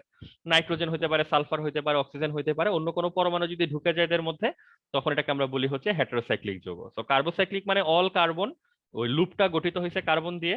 আর হেটারোসাইক্লিক মানে সাইকেল যেটা বা চক্রটা যেটা, সেটা গঠনের মধ্যে শুধু কার্বন না, কার্বনের সাথে সাথে অক্সিজেন, নাইট্রোজেন, সালফারের মতো অন্য পরমাণু, ডিস্টার্বিং পরমাণুও থাকবে। তো সেই ডিস্টার্বিং পরমাণুতে যাওয়ার আগে একটা ছোট্ট ভাগ আমরা করি, যেই যেই সাইক্লিক যৌগই হোক, এটা কার্বোসাইক্লিক হোক আর হেটারোসাইক্লিক হোক, এগুলো আসলে 2টা করে ভার্সন পাওয়া যায়। একটা হচ্ছে অ্যালিসাইক্লিক,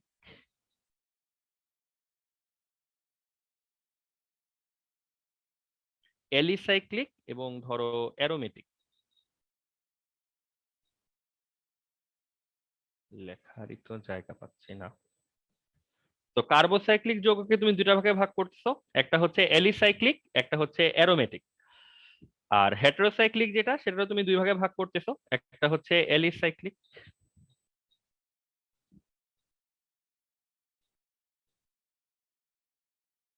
এবং ধরো অ্যারোমেটিক।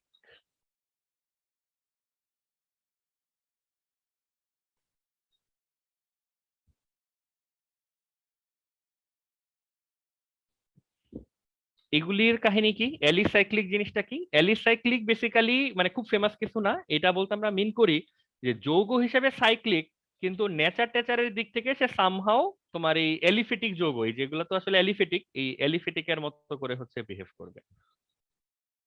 দাঁড়াও, আমরা পুরোটা লিখে শেষ করিনি, তাহলে আমি তোমাকে পুরোটা আরেকবার সামারি হিসেবে বলে দিব। অ্যালিসাইক্লিক গুলির কাহিনী হচ্ছে যৌগ হিসেবে সাইক্লিক, স্ট্রাকচারালি সাইক্লিক, এরকম সাইক্লিক নেচারের হবে, কিন্তু এদের আচার ব্যবহার, বিক্রিয়া টিক্রিয়ার ধরন, এগুলি হবে হচ্ছে এই মুক্ত শিকল যৌগের মতো বা এলিফেটিক যৌগের মতো। এই জন্য এগুলার নাম হয়ে গেছে হচ্ছে অ্যালিসাইক্লিক।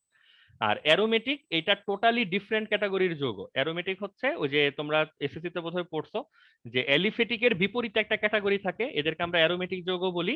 এদের হাবভাব, আচার ব্যবহার, গঠন প্রণালী, নামকরণ, যত রকম কেমিস্ট্রি আছে পুরা জিনিসটা অ্যালিফেটিক যৌগ থেকে কমপ্লিটলি ডিফারেন্ট, কমপ্লিটলি নিউ, নতুন রকমের।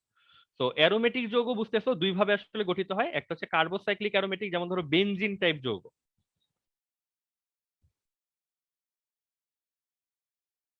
এই যে এটা একটা অ্যারোমেটিক যৌগ, কিন্তু এটাকে তুমি বলবা হচ্ছে কার্বোসাইক্লিক অ্যারোমেটিক যৌগ, যেহেতু কার্বন আর হাইড্রোজেন বা মেইন স্ট্রাকচারটা হচ্ছে কার্বন দিয়ে গঠিত।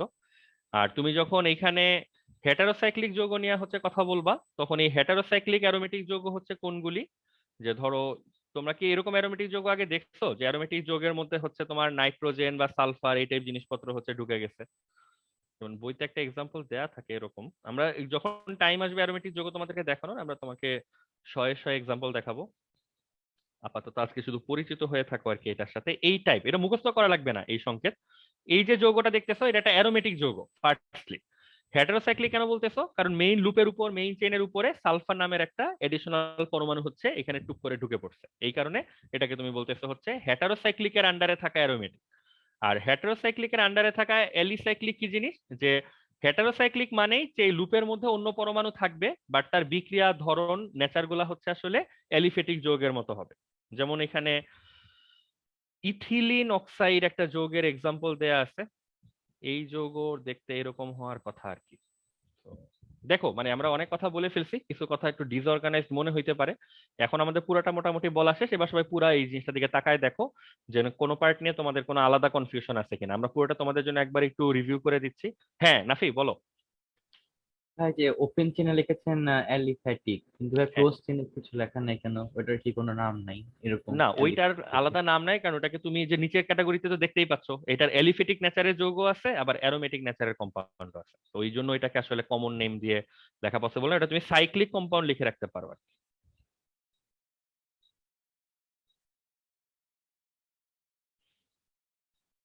চাকরিক, হ্যাঁ, চাকরিক যৌগ। অ্যালিফ্যাটিক অর্থটা কি? অ্যালিফেটিক কথার মানে হচ্ছে যে ফ্যাট থেকে আসে, বুঝছো? মানে এগুলো আসলে আরো কমপ্লেক্স দিকে চলে যায় যদি আমরা এগুলোর উপর কমেন্ট করতে চাই। ওই যে ফ্যাট মানে আবার কি, ধরো যে ফ্যাটি অ্যাসিড টাইপ বা তোমার বিভিন্ন রকমের ফ্যাট প্রিপেয়ার করতে পারে, জেনারেট করতে পারে যেসব কম্পাউন্ড, ওখান থেকে যে কম্পাউন্ড গুলি আসে ওই যে যৌগগুলোকে আমরা বলি হচ্ছে অ্যালিফেটিক টাইপ কম্পাউন্ড। ওই অ্যালিফেট নামটা দেখেও কিছুটা ধরো আইডিয়া করতে পারবা যে আসলে ফ্যাটের সাথে কানেকশনটা কোন জায়গায়। বাট এগুলি আসলে যে, হ্যাঁ হ্যাঁ মানে ফ্যাটের সাথে রেলিভেন্ট, ওই ফ্যাট তেল চর্বি টাইপ যৌগ থেকে ধরো যেই যৌগগুলার উৎপত্তি বা যেই যৌগগুলা ধরো বিহেভিয়ার ডেসক্রাইব করা যায়, সেগুলোকে ধরো আমরা বলি হচ্ছে অ্যালিফেটিক যৌগ। বাট এগুলি ফর্মালি না নোট করাই হচ্ছে ভালো। আমরা তোমাদেরকে সময়ের সাথে সাথে হচ্ছে অ্যালিফেটিক অ্যারোমেটিক সকল যৌগের হচ্ছে আমরা বর্ণনা টর্ণনা যা লাগে এটা হচ্ছে দিয়ে দিব। তো ওই জন্য আসলে একটু ডিসকমফোর্ট ফিল করতেছি যে আমরা তো আসলে এখানে তোমাকে অ্যালিফেটিক টার্মে মিনিং বোঝানোর জন্য এই টপিক না আর কি, এই টপিকের জন্য অন্য টপিক বরাদ্দ আছে, তোমরা 2-4 দিনের মধ্যেই জানতে পারবা। জি ভাই। তো আপাতত এখানে মূল ফোকাস করো নামগুলির দিকে, যে কত রকম যৌগ আমাদের কাছে আছে, কোন যৌগটার কি পরিচয়। আমরা ধরো স্যাচুরেটেড আনস্যাচুরেটেড নিয়ে কথা বললাম কেন, কারণ এটা হচ্ছে তুমি এসএসসি তে শুনে আসছো, ওই জন্য। বাকি যে পোর্শন অনেকগুলাই তো আসলে আমাদের অপরিচিত, আমরা প্রত্যেকটা পোর্শন নিয়ে যতটুকু পারি তোমাদেরকে হচ্ছে ইলাবোরেটলি বলবো, চিন্তা করো না ওটা নিয়ে। তাহলে আপাতত অর্গানিক কম্পাউন্ডকে আমরা বড় বড় দুইটা ভাগে ভাগ করতেছি, ওপেন চেইন এবং হচ্ছে ক্লোজ চেইন বা সাইক্লিক। ওপেন চেইনের আন্ডারে হচ্ছে দুইটা ভাগ, স্যাচুরেটেড আনস্যাচুরেটেড। ক্লোজ চেইনের আন্ডারে আবার দুইটা ভাগ, carbocyclic, heterocyclic. Common sense, common idea হচ্ছে কার্বোসাইক্লিক মানে যেই চক্রটা থাকবে, লুপটা থাকবে, সবগুলি কার্বন দিয়ে গঠিত, এটা হচ্ছে কার্বোসাইক্লিক যৌগের নেচার। আর হেটারোসাইক্লিক হলে সাইকেলটা শুধু কার্বন দিয়ে হবে না, তার মধ্যে অন্য হচ্ছে ওই যে তোমার ইয়ে পড়ছো না পিএন জাংশনের মধ্যে, যে আমাদের ইন্ট্রিনসিক এবং এক্সট্রিনসিক এরকম কিছু কথাবার্তা বলি না আমরা, যে ধরো ডোপিং টাইপের অন্য পরমাণু থাকবে এখানে। তো এখানে আমরা অক্সিজেন, নাইট্রোজেন, সালফার টাইপের অন্য বিভিন্ন পরমাণু পাবো যারা কার্বনের মাঝখানে এদেরকে গেঁথে দেওয়া থাকবে। তো কার্বোসাইক্লিক আর হেটারোসাইক্লিক যেটাই হোক, সেই প্রত্যেকটা ক্যাটাগরিকে আমরা কমন দুইটা ভাগে ভাগ করতে পারি। এই যৌগগুলোর মধ্যে একদল হচ্ছে অ্যালিফেটিকের মতো বিহেভ করে, তাদেরকে আমরা অ্যালিসাইক্লিক কার্বোসাইক্লিক অথবা অ্যালিসাইক্লিক হেটারোসাইক্লিক এভাবে বলতে পারি। আর আরেকটা ক্যাটাগরি হচ্ছে অ্যারোমেটিক। তো অ্যালিফেটিক হোক আর অ্যারোমেটিক হোক, আইদার ওয়ে কার্বোসাইক্লিক হলে সব পুরা লুপটা কার্বন দিয়ে গঠিত হবে, হেটারোসাইক্লিক হলে লুপের মধ্যে কার্বন ছাড়াও অক্সিজেন, নাইট্রোজেন, সালফারের মতো অন্য পরমাণু থাকবে। তো বেসিক্যালি এটা হচ্ছে ব্যাপার। এবং তুমি যদি বলো যে এখানে আমাদের সিলেবাসটা কি, এইচএসসি তে তোমার পড়তে হবে কোন কোন জিনিস, আমরা তোমার এখান থেকে কিছু জিনিস মার্ক করে দিতে পারি। যেমন এই স্যাচুরেটেড, আনস্যাচুরেটেড যা কিছু দেখতে পাচ্ছ এগুলি হচ্ছে আমাদেরকে পড়তে হবে। অ্যারোমেটিক যা কিছু দেখতে পাচ্ছ, বেসিক্যালি এই পার্টের অ্যারোমেটিকটা হচ্ছে পড়তে হবে, এটা হালকা পাতলা জানতে হবে, নাথিং মানে খুব বেশি পড়তে হবে না আর কি। তো এই অল্প কয়েকটা জায়গা হচ্ছে আমাদের এইচএসসি সিলেবাসে আছে।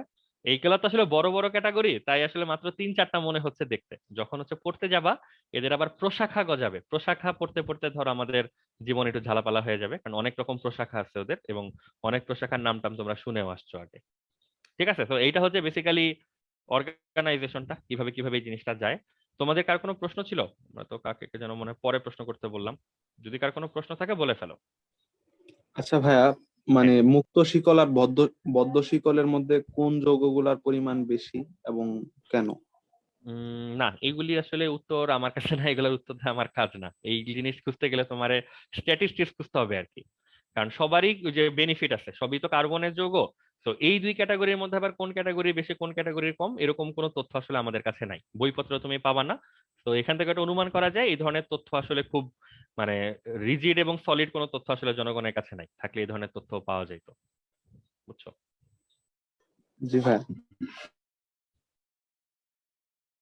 আচ্ছা, দেন আমাদের আজকে আর খুব বেশি টাইম নেই, আমরা আরো দুইটা পরিচিত জিনিস নিয়ে কথা বলবো, মানে প্রাইমারি ডিসকাশনের পার্ট হিসেবে, সো দ্যাট তোমরা এগুলা যদি আগে পড়ে থাকো একটু রিভিউ টিভিউ যেন করে আসতে পারো আর কি নেক্সট দিন। একটা হচ্ছে ফাংশনাল গ্রুপ, নাম শুনছো এসএসসি তে? না ভাইয়া। ভাইয়া একটা বাংলা, হ্যাঁ বাংলা এটাকে বলে হচ্ছে কার্যকরী মূলক। হ্যাঁ, বইতে বোধহয় অফিসিয়ালি নাই, কারণ এসএসসির বইতে আমারও চোখে পড়েনি আলাদা কোনো আর্টিকেল, বাট এটা ছাড়া তো আবার পড়ালেখা করা ডিফিকাল্ট। তো এসএসসি তে যারা একটু একটু অর্গানিক কেমিস্ট্রিটা পড়ছো, ওই যে চ্যাপ্টার 10 না 11 যেন, তাদের তো এই শব্দটার সাথে কম বেশি পরিচিত হওয়ার কথা। তো ফাংশনাল গ্রুপ এখন যারা পরিচিত হন এই সমস্যা নাই, এখন পরিচিত হও। একটা কিওয়ার্ড, এটা মেইন টার্ম হচ্ছে ফাংশনাল গ্রুপ বা কার্যকরী মূলক, আরেকটা মেইন টার্ম হচ্ছে হোমোলোগাস ক্লাস বা হোমোলোগাস সিরিজ। সমগত শ্রেণী। হ্যাঁ, এটাকে বলি হচ্ছে সমগোত্রীয় শ্রেণী।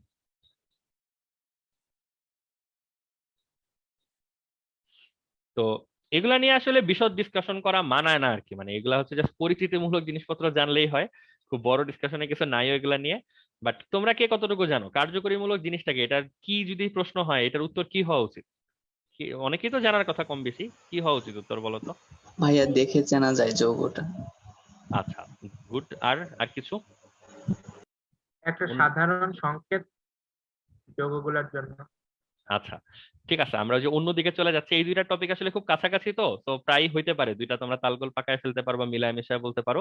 ফার্স্টলি ফাংশনাল বা কার্যকর কথাটার মানে হচ্ছে যেটা কাজ করে, সোজা বাংলায়। গ্রুপ, গ্রুপ একটা কমন শব্দ, যেটার মানে আমরা তো নর্মালি গ্রুপের বাংলা কিন্তু মূলক করি না, আমরা মূলকের কিন্তু আমাদের ইংলিশ আছে। মূলককে আমরা কি বলি? মূলককে আমরা বলি হচ্ছে রেডিক্যাল। তো এখানে গ্রুপ বলতে বোঝায় হচ্ছে গ্রুপ অফ অ্যাটম, মানে কিছু পরমাণু একসাথে হয়ে, ওই যে মূলকের যেটা সংজ্ঞা আর কি, যে কিছু পরমাণু একসাথে হয়ে একটা গ্রুপ অফ অ্যাটম হিসেবে কাজ করে, যারা বিভিন্ন বিক্রিয়াতে একসাথে পার্টিসিপেট করে এবং নড়াচড়া করে সব একসাথে, মনে হয় যেন এরা গোষ্ঠী হলেও একটা মাত্র গোষ্ঠী, একটা মাত্র পরমাণুর মতো করে এরা হচ্ছে কাজ করে।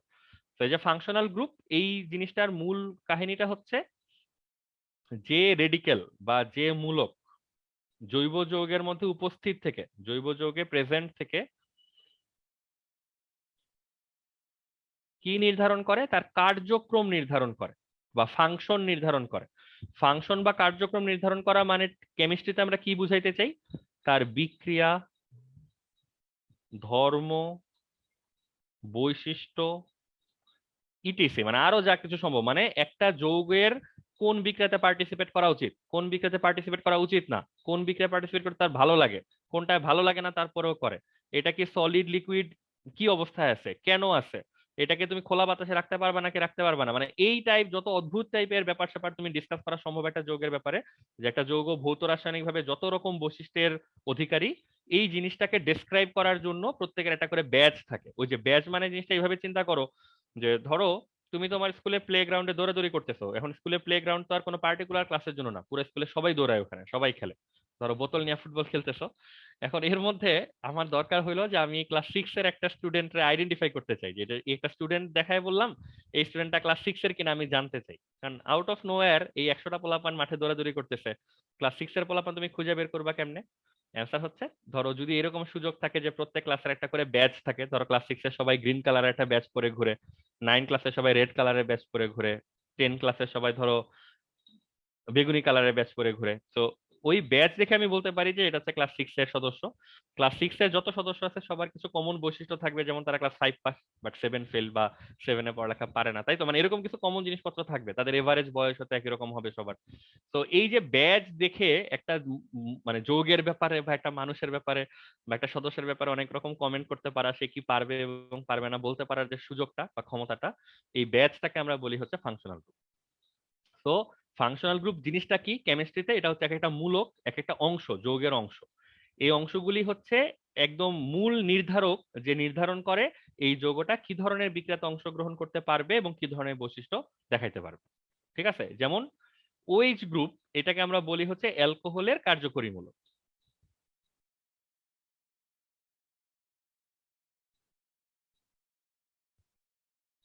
তো যত যৌগ এই ওএইচ গ্রুপটা ধারণ করবে বা বহন করবে, আমরা বুঝতে পারবো যে তারা সবাই অ্যালকোহল। অ্যালকোহল এগুলি কিন্তু আমরা কিছু কমন বৈশিষ্ট্য বলতে পারবো যে অ্যালকোহলটা এই কাজগুলা করতে পারে, এই কাজগুলা করতে পারে না। তো অনেক রকম বৈশিষ্ট্য এবং বিক্রিয়ার কথা এখান থেকে বলতে পারা সম্ভব। অতএব কার্যকরী মূলক হচ্ছে একটা মূলক যেটা বিক্রিয়াতে বা বস্তুর মধ্যে উপস্থিত থেকে সেই বিক্রিয়ার গতি, এই বিক্রিয়ার বৈশিষ্ট্য, এই বিক্রিয়ার আচরণ হচ্ছে নির্ধারণ করে দেয়। এইটাকে আমরা বলি হচ্ছে কার্যকরী মূলক। এবং ওই বিভিন্ন গোষ্ঠীর যৌগের কার্যকরী মূলক এক এক রকম, যেমন ক্লাস 6 এর কার্যকরী মূলক হচ্ছে গ্রিন ব্যাচ, ব্যাপারটা এরকম। তো অ্যালকোহলের কার্যকরী মূলক হচ্ছে ওইচ। ক্লাস 9 এর কার্যকরী মূলক হচ্ছে রেড ব্যাচ। তো ধরো অন্য একটা অ্যামিন টাইপের যৌগের কার্যকরী মূলক হচ্ছে NH2, এরকম। বুঝতে পারছো?